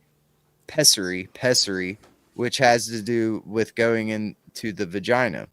Now, this whole placenta cake thing, food, makes me think of this in the same way that it's like, what's going on here? Why is this eye salve tied to the vagina? Why is this placenta tied to eating? And why would words evolve like that unless there was a reason? I think, there certainly was a reason, but that's just a really good example of looking at a word and being like, what's this like seemingly unrelated definition, put forward? It's not so unrelated. Exactly. And I think that image is almost like it's like an example of steganography, where you have a message within the image itself that's being expressed to those who know. Like, that's why that guy's who's buying it looks like almost like a stereotypical depiction of a certain religion that we've seen displayed by other groups who are more biased towards this religion. Yeah, that's how they depict the guy. Right. And also I was even saying this, there's a lot of Jack the Ripper vibes even in that. And you go to Jack the Ripper, the imagery of the Jack the Ripper murders is always this alley with the window with the lantern depicted the same way. And you have him ripping out basically the placenta in the one murder, if it was one guy or many, who knows. And it's also a lot of Masonic symbolism in both. Yep. Oh, yeah. And dude, we didn't even talk about Galen. Go ahead, Gabe. Oh, right. Well, I want to mention about the Masonic oath. They talk about having your innards ripped out. It's kind of common in many oaths. And if anybody y'all should look up the Jesuit oath too. The Jesuit oath has the strangulation cord and the poison cup. It's very fascinating, and it kind of reads in. It's so esoteric in a lot of ways. I think some of the parts of the oath actually are compelled to fulfill the 4, maybe the 5 elements of water, fire, air, water, and quintessence. Go ahead, PK. That's it. Yeah. Yeah. Please check Yeah. me. Now look up the word they use for eye salve, and then look up that word in the LSJ or somewhere else. Yeah. And you'll see it's pessary. I want to mention on the Chlorion, before we get too far from it, it is there is so much consistency I'm hearing. We haven't even mentioned the Corion Atlantois or whatever. Yeah. Well, let me just mention in Saturnian cosmology, in the Velikovskian Saturnian cosmology, and the idea of the Saturn stacked with Mars, then Earth, and Neptune was underneath, and maybe Venus was a birthing that actually happened in a fusion of systems, worlds in collision. It is said that Saturn ruptured and chlorine was washed down over all of the planets. It kind of corresponded to the birthing experience still today. But that's the chlorine of Saturn is the reason why the sea is salty. And they have done whatever spectromenological analysis on all of Saturn and all of its moons except for Daphne. Daphne is the only moon that does not have the same chlorine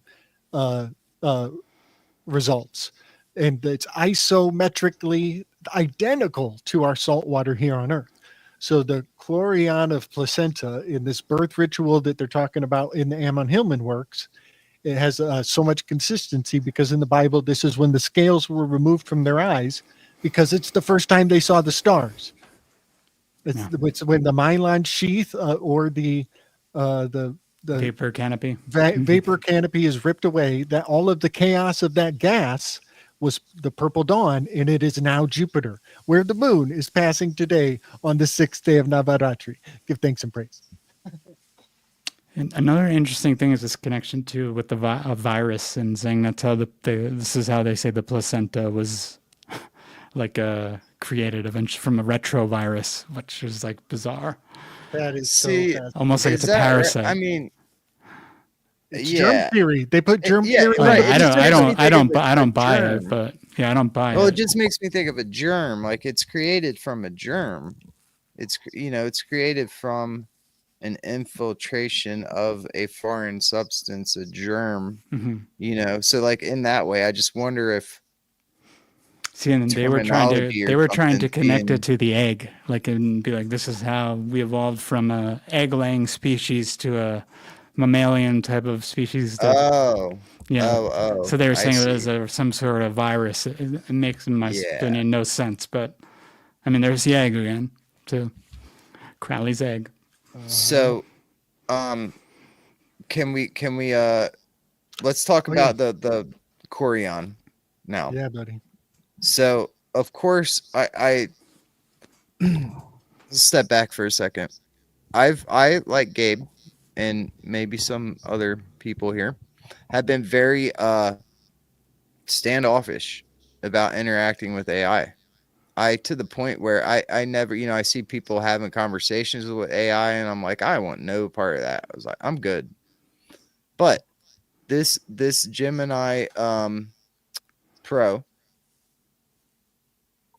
preview here, or experimental, is free.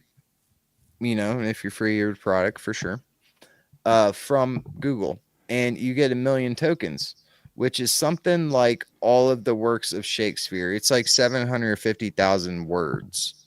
I don't know how much like an average book is, but it's a lot that you can input in here. And so what I've been doing, and I blame Hillman for this, is I thought there wasn't many of Galen's works translated into English yet. Apparently there is a good bit, but I think there's probably still a lot that aren't translated. So anyway, I got on here and was like, all right, let me just copy paste some Galen into this AI and translate it. And come to find out, I translated quite a few that were already had already been translated into English by scholars.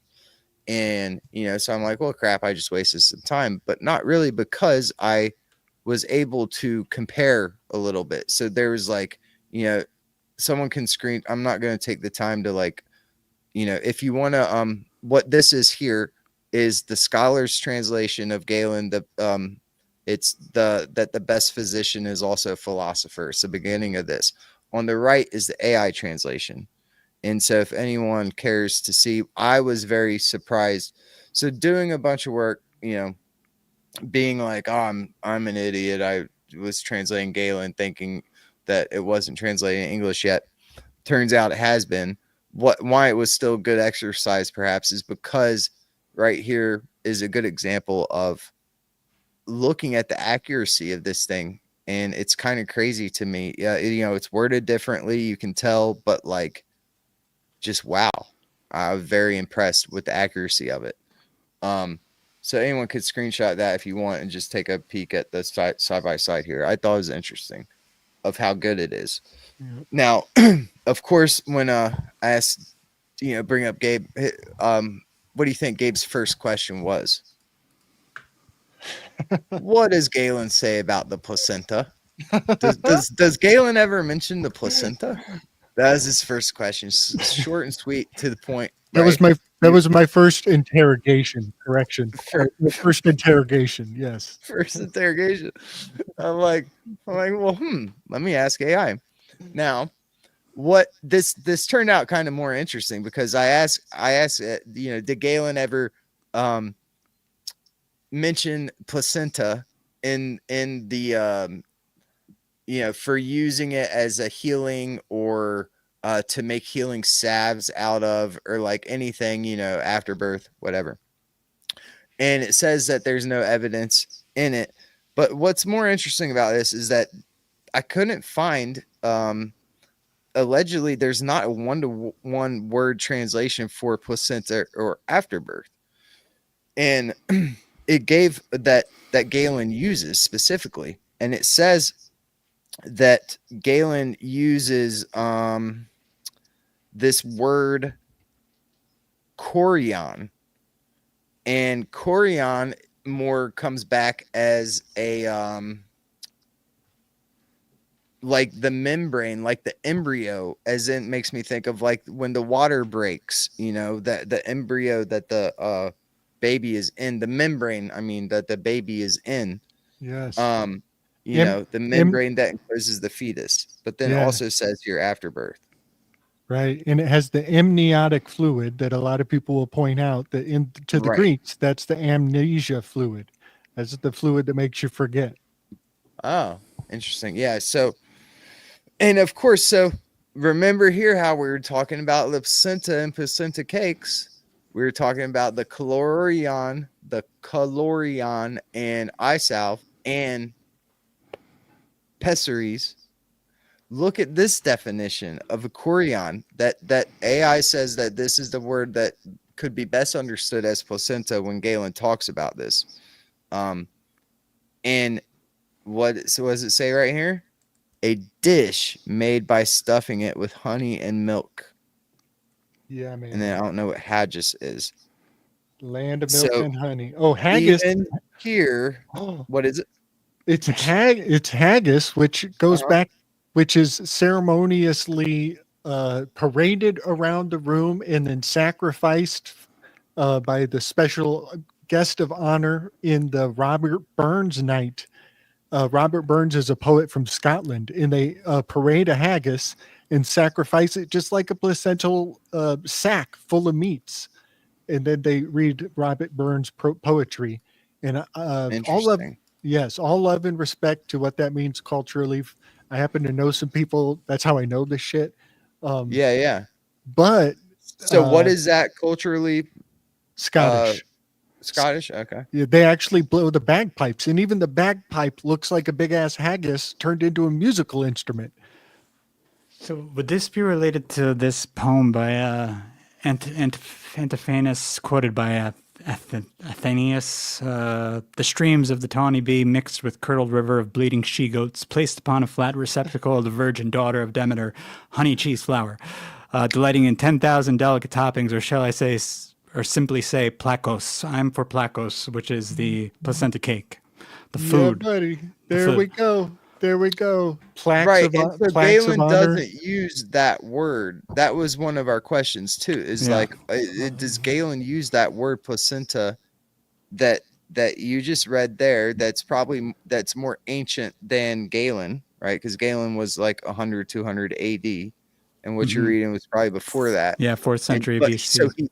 BC. So he doesn't use that word placenta, whatever that Greek word placenta is, he doesn't use it at all in his works. He uses this chorion, and then this other word that was like allantoid, tois, or whatever, which was, the one that looked like Atlantis. Yeah. Big time. Which was something different too, and has to do again with the membranes. It didn't have to do with placenta. It was basically, if you could see this, it's placenta's up here, and allantois is, and like, there's a choreo word kind of. There's a chorioallantoic placenta, which is the combination of the chorion and allantois. Oh, damn. God, I don't know. Just think how much that graphic, we could like change all the words and change the color and tell somebody that this is a map of a volcano. This is how a volcanic islands eyeball look just as well. like this. Yeah, it also looks like an eyeball. I was going to say that. Yeah. Great point. That's a great point. I'm sure Cult Rejects has a bunch to say. But it's just so weird though. Why wouldn't Galen have a word specifically for the afterbirth? It wasn't like they weren't dealing with it, and that the amount of crap that Galen gets into, he was freaking cutting people open and stuff. It's like, so he knows about the afterbirth. I mean, he talks about it, but it's just weird that there seems to be this conflation. Why are you calling this membrane the afterbirth? Why the conflation? Why not just have a word for it? So we were waving a few months back when Oz came out, when the film Wicked came out, and I was kind of tripping because you've been talking about Galen. It's kind of the cornerstone of the Hillman thing, and the main character in The Wizard of Oz was Galinda. And when I came out of it, she's riding around in a big placenta bubble. She's in the original. Galinda, the Good Witch, is actually her hat is a pomegranate. It's the top of a pomegranate, and the pomegranate is so placental, it's crazy. But when I came out of the film, it dawns on me her name is Galinda, is an anagram for a legend, and her cohort, the witch, is Alphaba, which is a phonetic anagram for a fable. So a fable and a legend. But then I'm thinking about your thing with Galen, and it dawns on me, very fascinating. The Pentateuch consists of approximately 5 primary books: Genesis, Exodus, Leviticus, Numbers, and Deuteronomy. That is the word legend. The Notoricon of the Pentateuch is Legend. Excuse me. Legnd. That's it. Legnd. So Galinda, a legend, Galen, the Pentateuch, lots of cipher consistency going back, pointing at a placenta.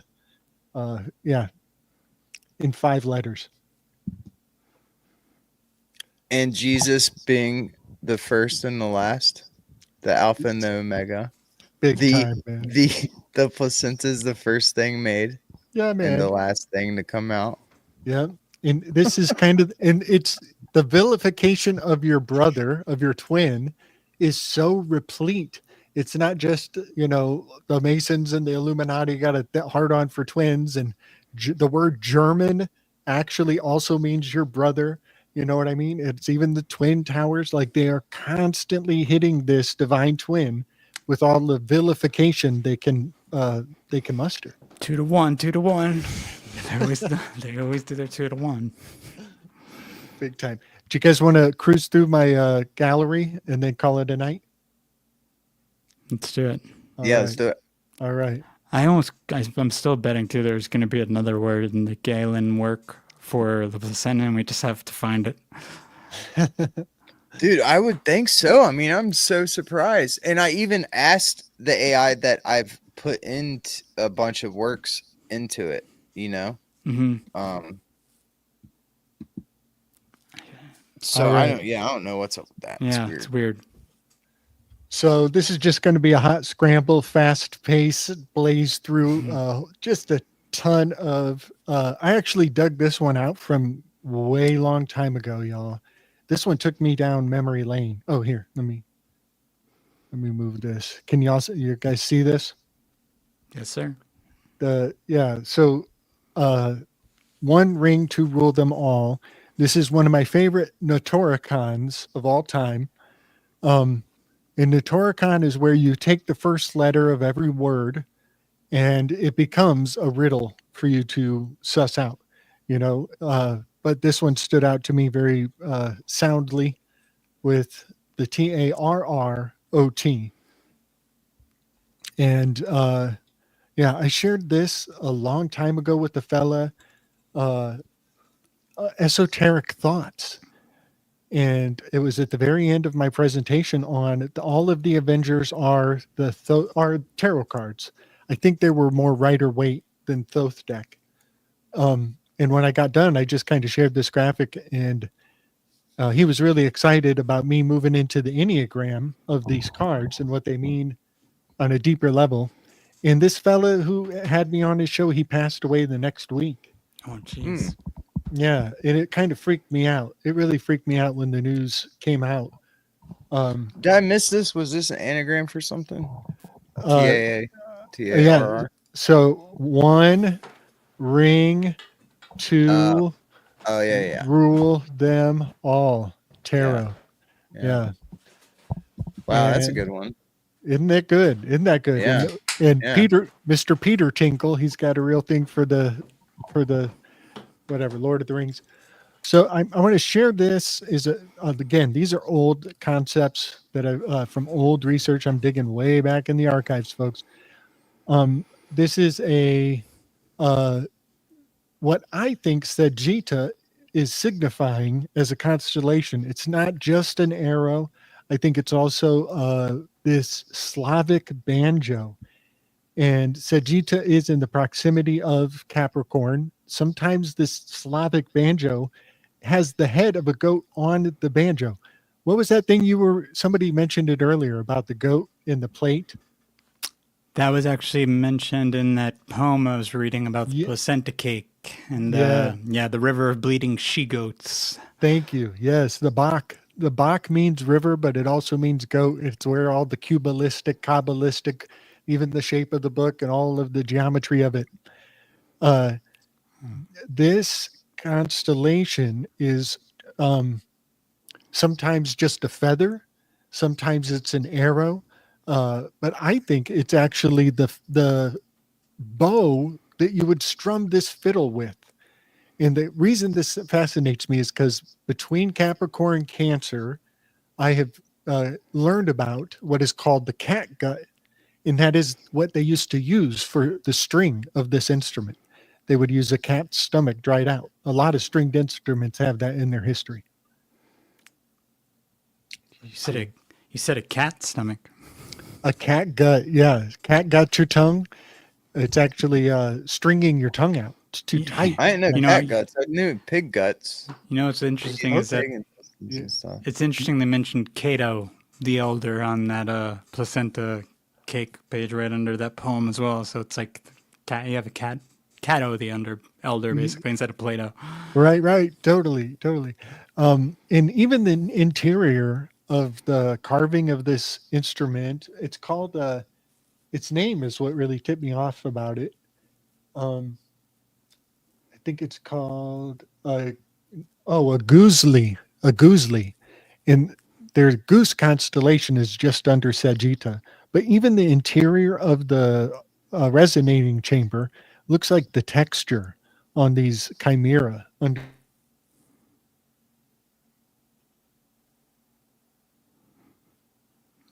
We lose him. Oh, it's him. Yeah, thought it was me for a second again, but Gabriel. His channel. All right, dude, we lost you a long time ago. Welcome back, Gabe. Yeah, welcome back. Shit. Damn, I was talking to my damn self. Yeah, it was probably like, I don't know, 20 seconds maybe. Okay, well, I guess the reason I'm buzzing about the resonating chamber and that cat gut that cuts from Capricorn to Capricorn, Cancer and Capricorn, is because that's along the line of the river of the Mississippi in my map. I already showed these things on my channel. Here's one before we go tonight. I just want to share with you guys. Oh, wait, before you move on. Okay. So the archer, Archestratus, Greek poet of Gala, is one of the ones who actually reports that placenta poem. Which that's so you have Galen mixed up in there. That's very bizarre. I just want to point that out. Wow. Yeah. The source. Sometimes I think that the Library of Alexandria was constructed such that. Yeah. And he's from Sicily. Oh, that's from Sicily as well. Okay. Get the fuck out of here. Sometimes I think these. The way they used to organize information, I think, is part of the reason why these things rhyme, including the Pentateuch and the Galenda in the legend. Like all those things, I think, might be tapping into the old way of storing data. The mental palaces. Almost like a memory palace, yeah. You got it, buddy. Yep. Okay, so Georgia looks like the harp. Did you guys see me to go on about this in my channel? No. I remember. Okay. All right. Well, PK, do you remember that in 1930, the IAU dismantled the ship of the Argo? Yep. Split it up into 3. Right. And the date that they had their meeting was the one that we saw, because we know it was a process. But the date that we saw that event was 4/22. And here in the next upcoming weeks, we're going to cross over this threshold, this open window of the season for the Lyra constellation, which is in Sagittarius. It's also close to Sagitta there because it's musical, Sage Guitarius. And so the Lyra constellation meteor shower is going to be sparking up for a couple weeks. And the peak of it was the day that they dismantled the Argo Navis. And just recently, I discovered about the zither harp specifically. And it has, in many of its classic shapes, it's in the shape of Georgia, which looks very much like a zither harp in my eyes. And that's where the constellation is in my territories map as well. The Lyra constellation. Yeah. So that's your state, right, PK? No. Oh, okay. I thought you were in Georgia. You're Florida? No, I'm actually not that fond of Georgia. Georgia's one of my less favorite states. I'm in Tallahassee though. Okay, got it. Which you could say is close to Georgia, but there's a big difference between South Georgia and where I'm at. Okay. Well, one other kind of nifty. Go ahead. Gabe, with that card, remember that I was mentioning how this was a Ken Wheeler thing when he was discussing the possible implication of whatever's under the pyramid being part of its energy sort of creation. He said it was the only thing that would make the pyramids make sense if this was actually under it.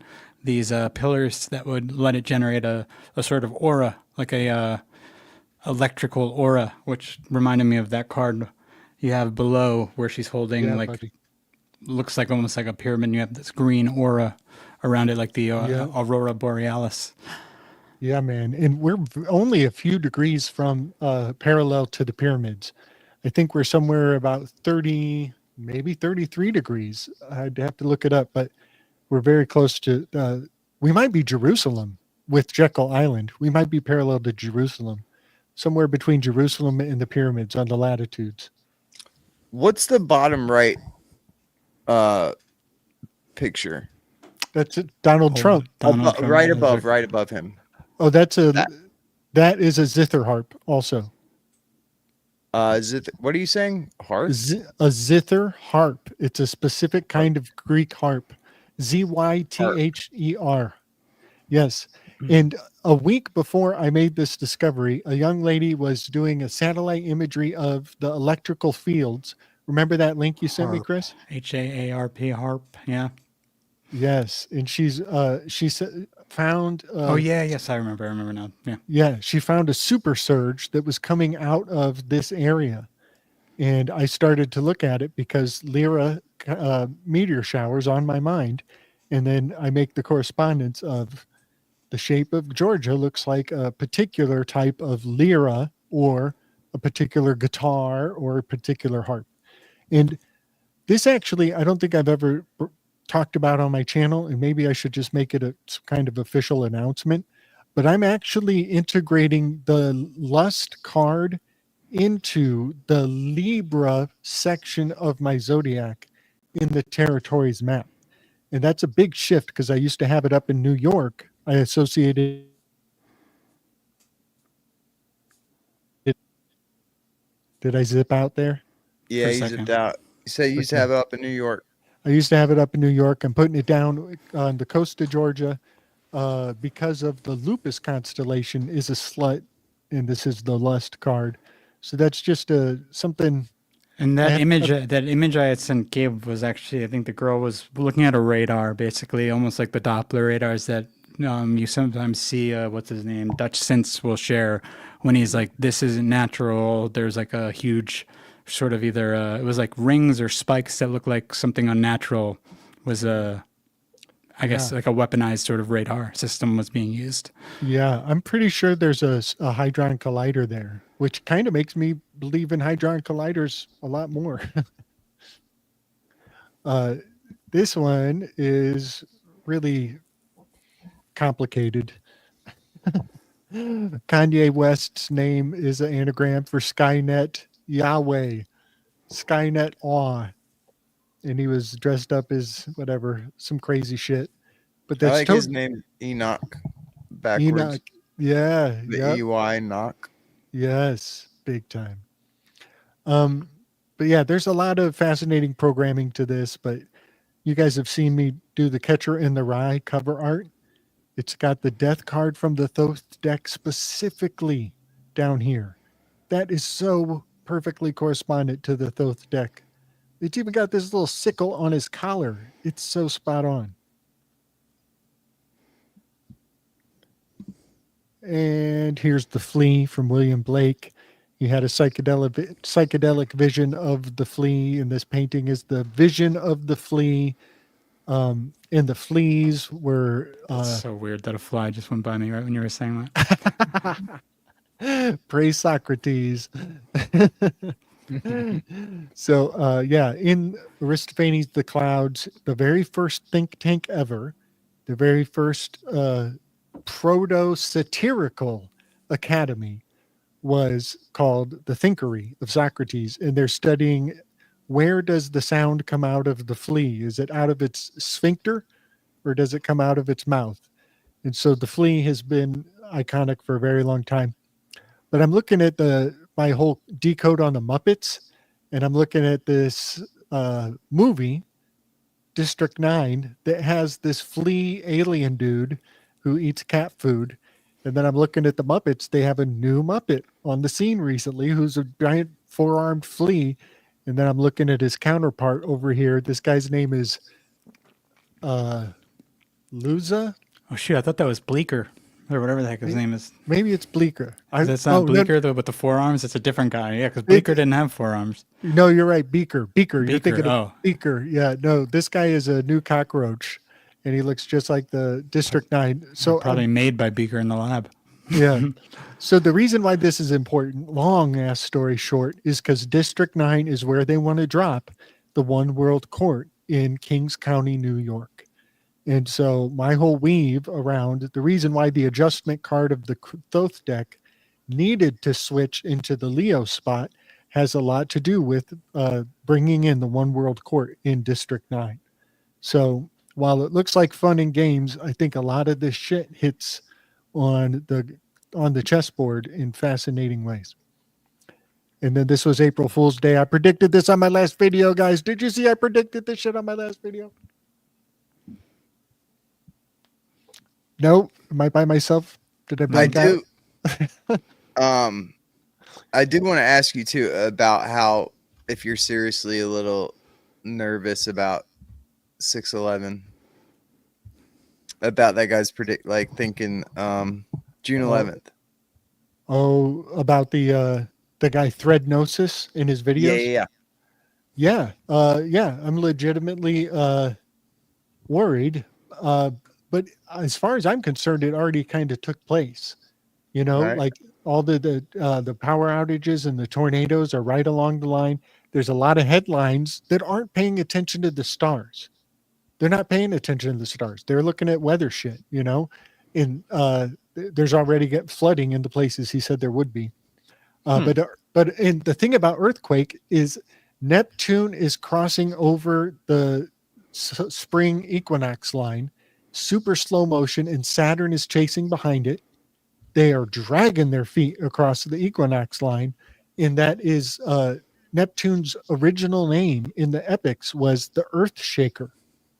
And so the germination of the Earth Shaker breaking across the equinox into Aries is and the tilling of the new soil. It's so amazing how this. Yeah, my next guess was a volcano. Remember why I said that? You're not near a volcano, are you? Well, you're near the biggest one up there, right? Is there a big one up there? Isn't isn't the part of Yellowstone? Yellowstone? That's way west. Not too far though, because isn't it so huge you don't that know where Indiana is, do you? No, but I mean, doesn't it go all the way it comes like all the way northwest down towards even me? Like it's like gigantic. Yeah, here, let me hold on. I mean, if that went off, obviously we'd all be screwed. Here we go. Here we go. So I just want to give you guys some this is fun because like it's almost like no subject does not reflect onto the project.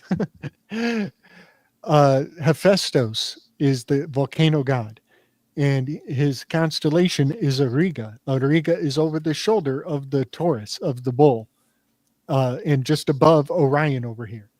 And that card has a yellow stone, an upside down egg, or a magma chamber. It actually, PK, it looks like the placenta. Oh, wow. The map. Oh my God, it totally does. It's the map of the placenta, and that is that's totally what we're talking about. And that's what we were just looking at earlier. It looks just like that. And that's Ma'at too. That's the female goddess. Right. Number 20. This is the Aeon card, and it's in. XX exactly, and in the map, it's in yellow stone. This is so consistent, y'all. This is the Aeon card. And also, I got to say, JD Vance somehow, he pings on this. The word judgment, which is the old Rider-Waite name for this card. You take the word judgment in the Gematrianator, and then you compare it to JD Vance Aeon together is one word, and they match up. So yeah, a fascinating amount of consistency going on. That was fun. Okay, we got to go to bed, y'all. It's getting late. It's Friday night, man. We did 248. Yeah, that's a long time. All right, let me cruise you guys back through some of these graphics because they do get more interesting. I just it's a little bit scrambled. I didn't know. You know Slick. Y'all know Slick. Here we go. Uh-oh, maybe. Okay. Sorry about the delay. Here we go. That fella's prophecy about the floods, if I can find that picture, it really tracks to that cat gut in the map. Okay, here. I'll just bring this one up. And the Mississippi River, you can see the graphic here, is very correspondent to the Capricorn priestess card down in Louisiana and Mississippi at large. Her arms are spread out. She's kind of emulating the menorah. There are 7 major branches of the Mississippi that correspond to the 7 candles of the menorah. Some say 9. I think it depends. Am I coming through? Yep. Okay. All right. So yeah, today is 4/4. Death's Doors. Luigi Mangione is going to get 44 years. He's representing the Death card and the Emperor card. A lot of envy, Leviathan correspondence.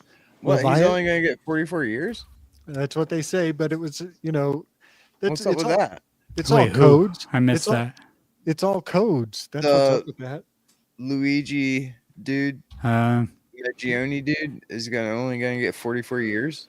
Jeez. Well, they want the death penalty now, but in the early process of the building of the narrative, they were hailing to the 44. But that just seems weird. Like, why don't get life or something? No, you're not getting it, PK. You're missing it. It's all a conspiracy, PK. It's all a conspiracy. The numbers have to be consistent with the old triggers. Well, so what's 44 about? Oh man, dude, it's all about the killing of the king. It's about the son of Sam. They called him the 44 killer before he was the son of Sam. It's all about, yes, man. It's all about the canon. These numbers are canon, PK. Yeah, there's a lot of 4/4 symbolism everywhere. Yeah, man. It's fascinating. I assume so many people are hip to all the consistency through the ages, but maybe it's just because I'm old. I'm just not too hip on 44, I guess. Which is probably a better thing not to be at this point, because we're feeding a lot of this stuff by giving it attention. So, damn it, they took me out. I was just grumbling like an old man. Flippity bellows. So yeah, I looked up. I had this word in Greek before, dude. Okay. What you got on this? I believe that in the Iliad, they describe Hephaestus banging on the bellows, banging on these metals in his forge, and he has to navigate very strategically a list 20 different bellows. And I believe that his bellows are a systematic grasping of the meteor shower cycles. I think it might have to do with mushrooms as well. So I was looking up this word, like bellows is how they would describe cows, the sound cows make when they moo. Right. And bulls, they're bellowing. I mean, and looking at the thing almost is like stoking the fire. Different kinds of bellows, different kinds of poop, different kinds of shrooms. There's some etymological connection there. Right. Even like the cerebellum, and I believe bellum also relates to war, right? Well, is there some sort? Does this this can be used to make a fire larger, right? So it's it's not stoking fire, but it's And what I'm talking about is just to clear up here, because kind of what I said that makes sense. The prefix of the word mushroom in ancient Greek is like MUK. It's like mu, epsilon, kappa, or something. And that same prefix there is also for the word bellow, which is what an ox does. So there's this etymological connection with bellowing and mushrooms. Wow. Quite literally in ancient Greek. Yeah. That's awesome. It makes me think of portobello, right? Mushrooms, portobellos. Mm-hmm. And it almost kind of implies like the MUK is where we get mycelium from. Think about it. The M, and then the Y. Y in ancient Greek is U, is upsilon. Yeah. And K, there's no K in ancient Greek. I'm sorry, there's no C in ancient Greek. It's a K. Okay, right. So there's your MUK is mycelium. It's the same prefix as the word they use for bellow of an ox. Kind of like when you sneeze, you make mucus. It's a mucus. A muscus. Yeah. Okay, let's see. So what'd you have here? More okay. I guess you were done with that. The bellowing of Hephaestus, 12 different bellows. It really makes me think of like different kinds of times the shrooms come up. Maybe. Right. It's actually 20. It's 20 different bellows. But yeah, and there's 20 major meteor showers that I tracked through. Oh wow. And yeah, when I was reading the description of the shield, it was so lively and so unique the way they described it. I really do believe that I could track the story of the building of the shield through the meteor shower cycles. And someday maybe I'll be able to convey that to other people's minds. Yeah, that'd be cool. So yeah, here's the Navaratri. I just want to point out how today we are at April 4th. This is Katyayani's day. She is the muse of eroticism. And in her Devic form in the Hindus, she is the Devi of marriages, very much like the Lover's card is number 6, depicts a marriage. The 15 card Devil card depicts a divorce. And tomorrow is Kalratri, or Calliope in the Muses. She's the muse who inspired the epics. This is Socrates' seat in the symposium. He wields the question to remove obstacles, not unlike Kalima or Kalratri. This is natural disaster capitalism. She's always riding on a donkey, and this trips me out because I have psychically identified Socrates as not a donkey, but a zebra. And that is so weird to have tuned into that through some other totem magics and then come over here to the Hindus and they're like, oh yeah, you were right. There's some donkey energy. And then this is also, I want to say, tomorrow's the day that Chump got his ear castrated event. And everybody's talking about disaster capitalism. Well, I think that disasters happen naturally. I think insurance has tried to harness the energies of the Enneagram. And so wait, it's been a year? Are you saying it's been a year since Trump got shot? No, thank you for that question. Great. Yeah, buddy. Good question. It's been you just said that. Well, it's been 3 Navaratri cycles back. And so 3/4 of a year ago was the Navaratri in the summer. And it was on the 7th day that Chump got shot. And then the Navaratri after that, on the 7th day, is the day that the Chuchinchan meteor gets swung around the solstice. It swings around the sun at the solstice in Libra, and it chops the head off of Draco as an echo to the Chump getting his ear cut. And then I forget what happened down in the winter Navaratri. Something happened on that 7th day. But then right now, tomorrow is the echo of the ear castrated event. If we are using the Navaratri, anagram for narrative, if we're using the Navaratri as a template, tomorrow is the Chump ear castrated natural disaster Kali Ma Day. Where's Cleo in that? She is that she's the second Devi, so she will be considered Brahmakarini. She's the second day in the Navaratri, and so Cleo, the muse of history, she's right here. What do you think about? I'm going to throw it out there. I think we should rename her the muse of inquiry. Oh yeah, that was such a great dig, wasn't it? Yeah, buddy. That the ancient etymology of history, historia in ancient Greek was used as inquiry. So if you look up the ancient Greek word for history, you get historia, right? There's no H. Yeah. And the first definition is inquiry. And so it used to be used in that way, in the way that we use the word inquiry, they would use the word history. So Totally. it's very interesting that, and I personally think that Cleo makes a lot more sense that they have a muse of inquiry instead of having just a muse of history, Yeah. because the history is a stagnant thing.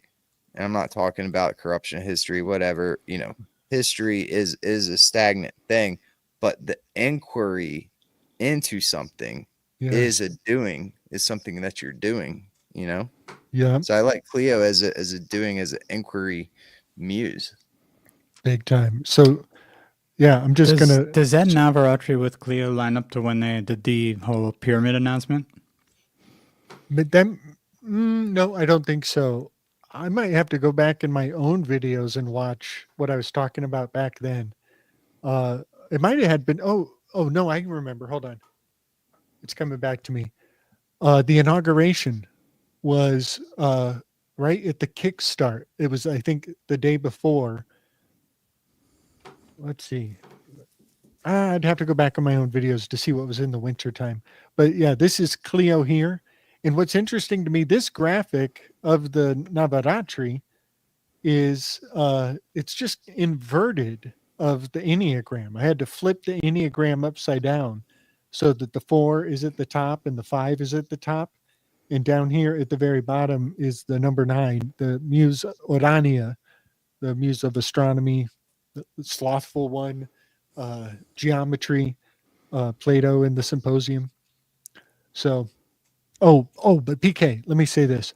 When you were talking about inquiry is Cleo, yeah, I'm also thinking about across from her is Calliope. And I have seen descriptions of Calliope depicting the wrong muse in on the internet. They've actually shown pictures of Cleo while giving me the written description of Calliope. And again, I just want to point out the balance of their positioning. She's the 2, Calliope is the 7, the What's 7. Calliope again? She's the muse who inspired all the epics. I think she has to do with blood sacrifice.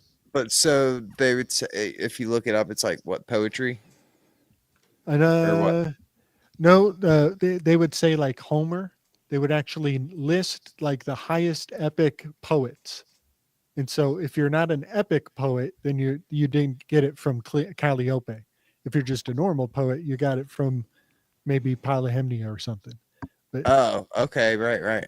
yeah, so the epic poets, and I think that word epic, it was pop cultured up for a long time there, right? The word epic. Mm-hmm. Everything was epic. So yeah, tomorrow is going to be an epic day. Let's just say that. And here is the alignment for tomorrow. And a lot of the characters are, um, popularized in Disney. I think that Moana is the number 6. Kachiani. Today is like Moana's day, and a lot of her symbolism is echoed through the Disney. And then here is testosterone, tattooed, strong Maui, holding the same implement that Kalaratri, the muse of natural disasters, holds. Quick question, Gabe. Does this Navaratri, doesn't it play out by day also within the cycles of itself, or does it play out differently than this? It's always in this order. They always follow this sequence. The days of the week, is that what you mean? So like when one starts, you go through each single muse basically by day, each goddess by day. Or maybe it might be more accurate to say through the night. Or by night. Yeah. Yeah. Like so this is when you're saying cycles, this is what you mean, cycling through this. So it is possible that, say, like the announcement of the pyramid thing fell on a day represented by that one muse just within the cycle. It's just she's not the strongest muse of the cycle that you're discussing. Right. Well, if anybody can look up what the day of the announcement was, I would love to. That would be really fascinating. I don't think that was during a Navaratri. The Navaratri, that's what I'm asking too. So they're skipping basically like lunar cycles or something like this for when they start and finish, or because I know that isn't it just supposed to be one time per year usually in the like March through April? Great question. Yes, let me get to those details. So there's a public Navaratri that happens in the spring and the fall. So it's kind of holding down the equinox line. And that's why it lands so close to eclipses, is because it's always hovering around the equinox of the fall, the spring and the fall. And then there's more hidden, lesser known, maybe a minor derivative called the Maha, sounds like Make America Healthy Again, the Mahagupta Navaratri, that happens one in the summer and one in the winter. And so so they're kind of holding down the, let me think, they're kind of holding down the cardinal segments, they're holding down the cardinal segments of the zodiac.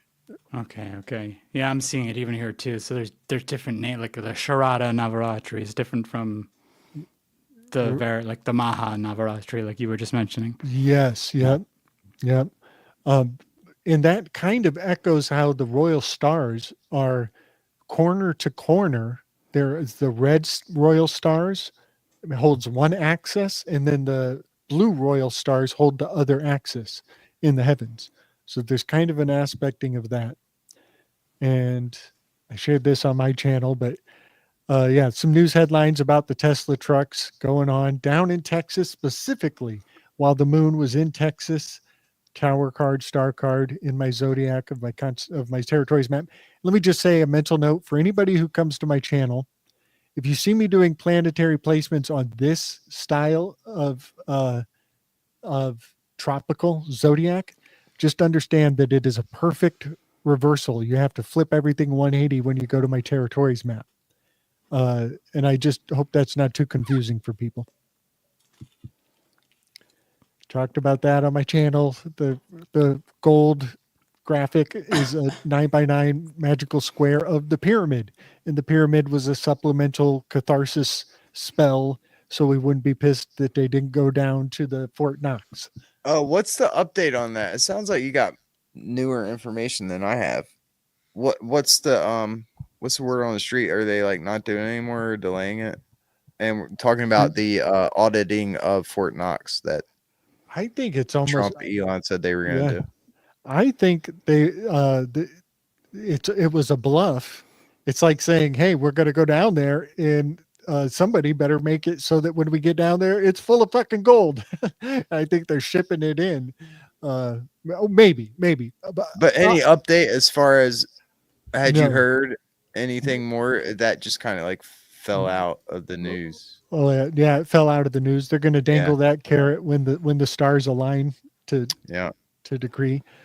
So this is from that one guy's channel. This is the day that but just so you guys know, 3 days ago, Elon Musk says Fort Knox gold reserves should be live streamed. Yeah. Yes. What, he just said that? Yeah, 3 days ago. Okay, shit. So they're still putting it out there. Yeah, that's what he said. It's like, and we're gonna like get someone to test it. It's like, dude, we don't trust you guys at all. You could just you could make it seem like you're picking a random one and pick a real one. It could all be fucking staged. Totally. And I think they're going to turn it into the moon landing hoax. Just blackmail. It creates a blackmail vessel that everybody who, they can be like, show somebody a file or a leaked information that they wish their whole rest of their life they never knew. And they're like, oh, you weren't supposed to see that. Guess what? You got to do whatever we say. You know what I mean? That would be kind of cool to see, though. Like, I'd tune into that. Freaking see Fort Knox. Be an interesting. I think that'd be cool. Theatrical event for everyone. Mm-hmm. So this is me cramming in as much information into one Enneagram cipher as I possibly can. I just wanted to have a concise depiction of the endocrine system as it is related through the 9 muses. The 9 muses are a great cipher for what we're told is the endocrine system, the general endocrine system.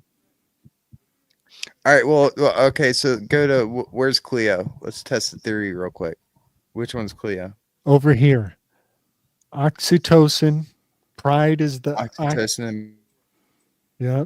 and This pride. And what's the opposite of pride for this one? Forbearance or magnanimity. Okay. And it's the oxytocin is called the love chemical, but it's also the othering.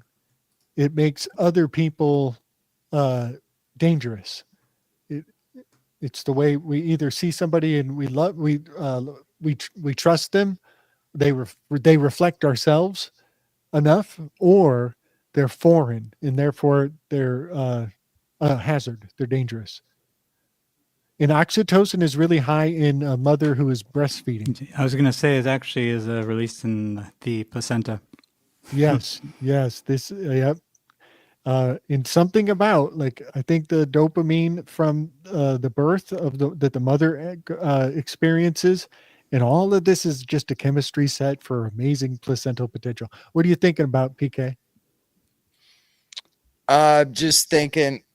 I was thinking along, just playing with the theory of Cleo being inquiry, and if that made sense. Yeah. Well, one thing is Lucifer, pride. He refused to bend his knee. Yeah. That's kind of the aspect of pride here. One thing that I was thinking when you said inquiry is I was thinking that it's almost like this is how that it's describing the number 7.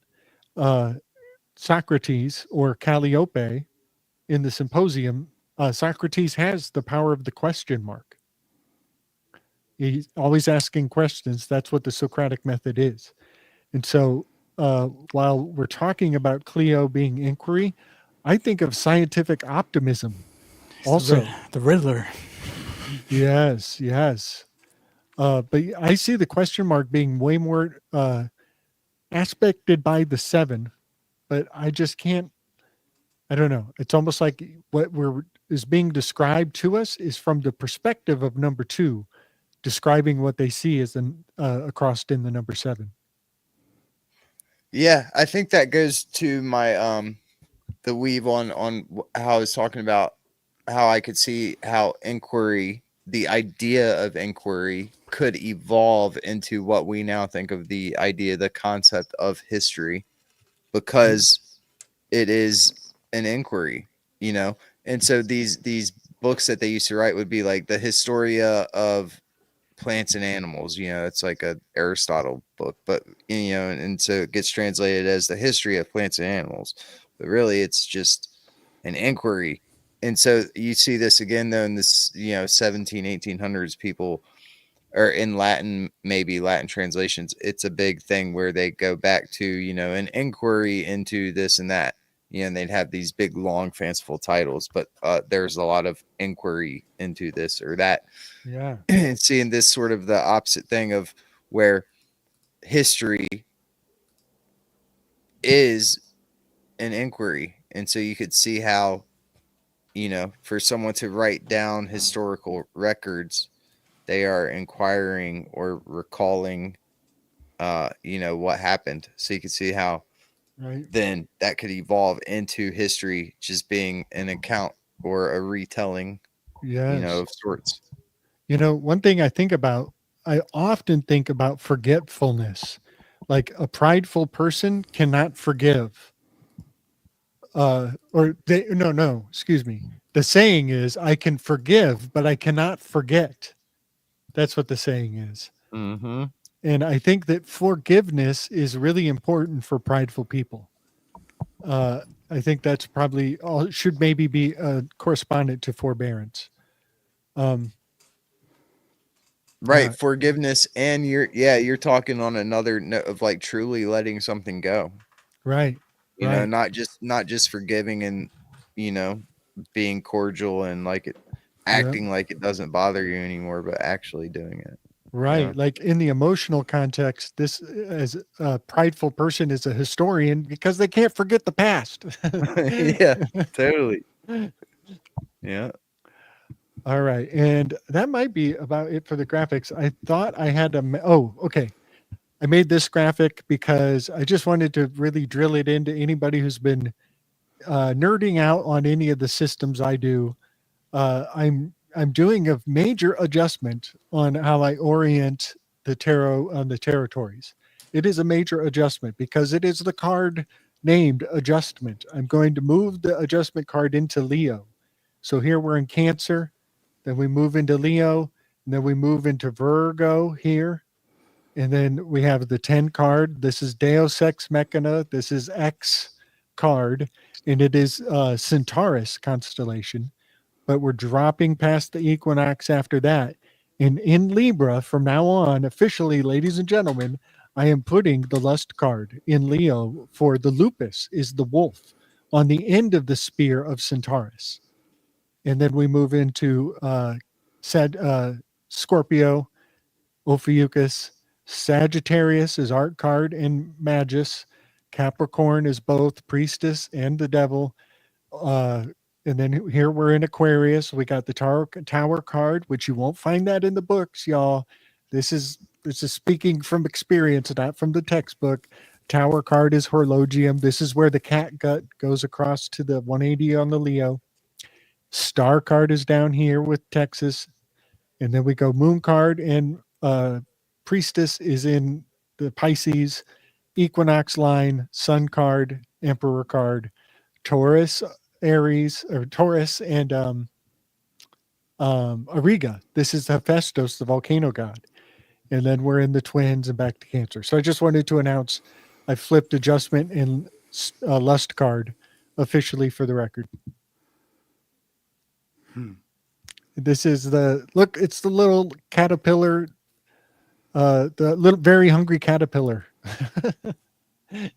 Which is really funny because the cancer card is number 7. 7 on the Enneagram has the shadow of glutton, and the very hungry caterpillar is gluttonous. And then did you guys miss that I predicted that on the day that the moon would pass Uranus, that they would make a stink about the deportation centers? Did you guys catch that?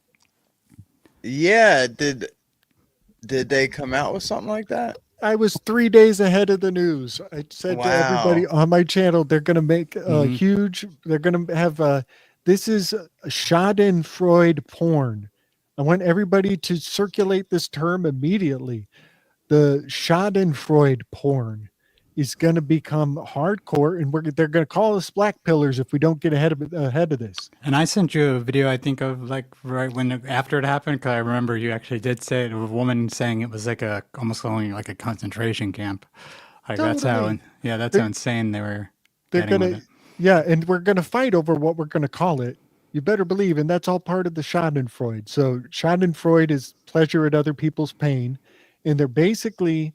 Let me just add more context. I have a guilty pleasure from when I started watching YouTube. I watched self-defense videos, and it's CC camera footage of people getting mugged and fighting off an attacker. And it goes into deep analysis of how to self-defend from an attacker. But that channel has a full spectrum of expression of conflict.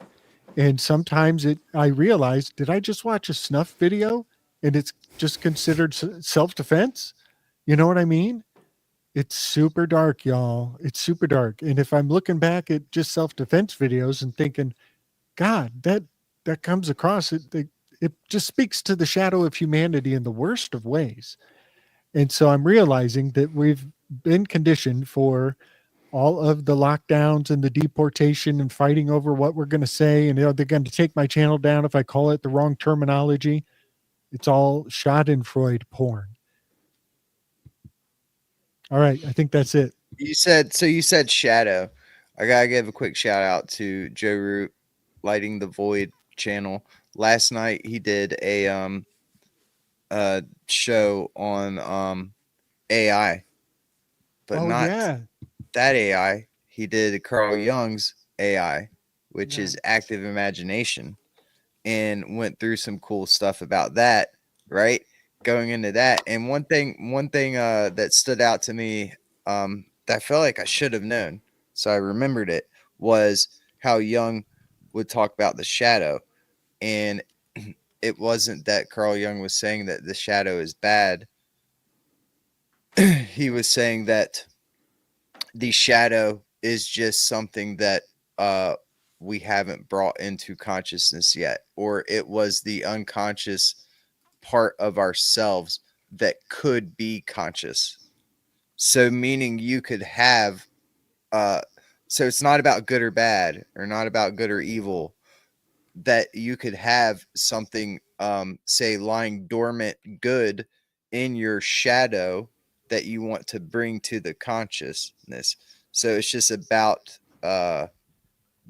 And I think that's puts another spin on this whole shadow work crap, that it's not like going into the bad parts of yourselves. It's just going in and maybe pulling the unconscious parts of the shadow into the consciousness, shedding, or you could say another way, you know, pointing a light at the shadow stuff that you want to bring into the consciousness.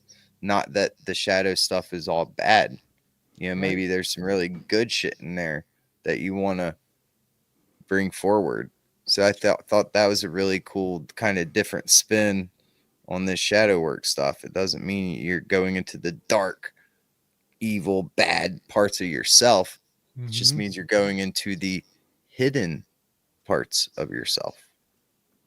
Yeah, man. Thought that was cool. I love Joe Roop. He's the best. For sure. Yeah, he's great. You guys got any hanging chads from the weaves? I think I should announce Zaralath and I are going on tomorrow. I think. I don't. Whoop. Yep. I don't think it's live, but yeah, we're gonna have a convening of the minds. I believe we're gonna be with Cyrus Speaks. He's in the chat. Let me know, Zaralath. Are we gonna be live with that? So, Gabe, are you going to you know, get on AI Studio and start talking to the AI? I don't think so, but I was driving around the other day and I was so not able to find the place, and my phone was being incredibly invasive, and I'm driving at the same time, and I'm like, this phone wants me to crash. The phone is trying to get me to crash. It's like being really, really invasive. So in that moment, I had a second of weakness where I was like, I wish I could just yell at this thing and it would answer me. But no, I don't think I'm going to get any AI. I'm just going to let you do it for me. You could be my AI homunculus go-to drug dealer. I'll be your slave reader. You can be the mathematicoi. I'll be the stupid slave that's doing your AI and read it to you. Okay. Full circle, y'all. That's full circle. I see what you're thinking. That's cool though. It's funny because you speak better Greek than I do. I don't know about speak. Shit. Okay, looks like it's Sunday morning, and I don't know if it's live or not, but that'll come. What are y'all doing? Just okay. Cool. I think we're going to talk about Sunday morning. Yep, I think we're going to talk some Enneagram. Oh, and then a week from today, Chris, you and I are meeting up with Emily Moyer. Yes, we are. That should be fun. Give thanks and praise. Ooh, that's cool. Make her do it not in their paywall. Yeah. Hopefully it won't be. 2 verse 1, guys. Come on. Yeah. You know, I really want to, and maybe we'll talk about everything, but I really want to press the fact that Pluto is going through Texas right now. You know, that's totally Emily Moyer's hometown. That's her backyard. She's all abuzz with the smiley face stuff and the Austin stuff. Yeah, she's in Austin, isn't she? Yeah. Yeah. So Pluto going through her area. She's also an athlete and a dancer. The star card is like the Emily Moyer of my territories map. It's so beautiful. I love you, Emily. I can't wait. I think we could do it. We probably could do at least part of it.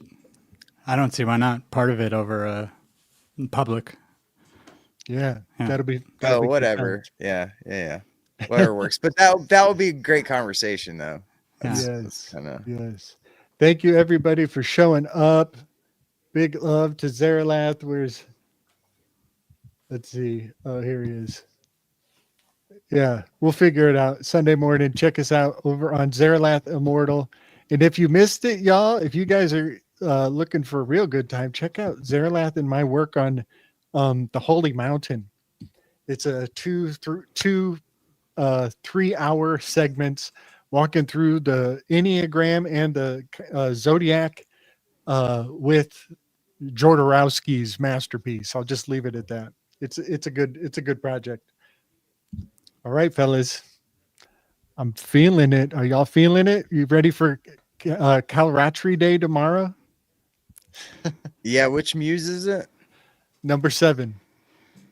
Katya, no, excuse me. Kalratri is the muse Calliope, the muse who inspired all the epics. So yeah, tomorrow's going to be an epic day apparently.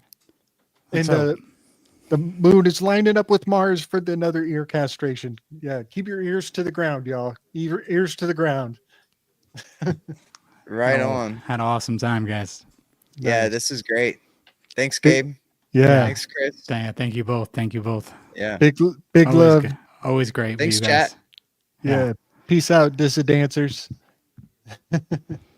Peace.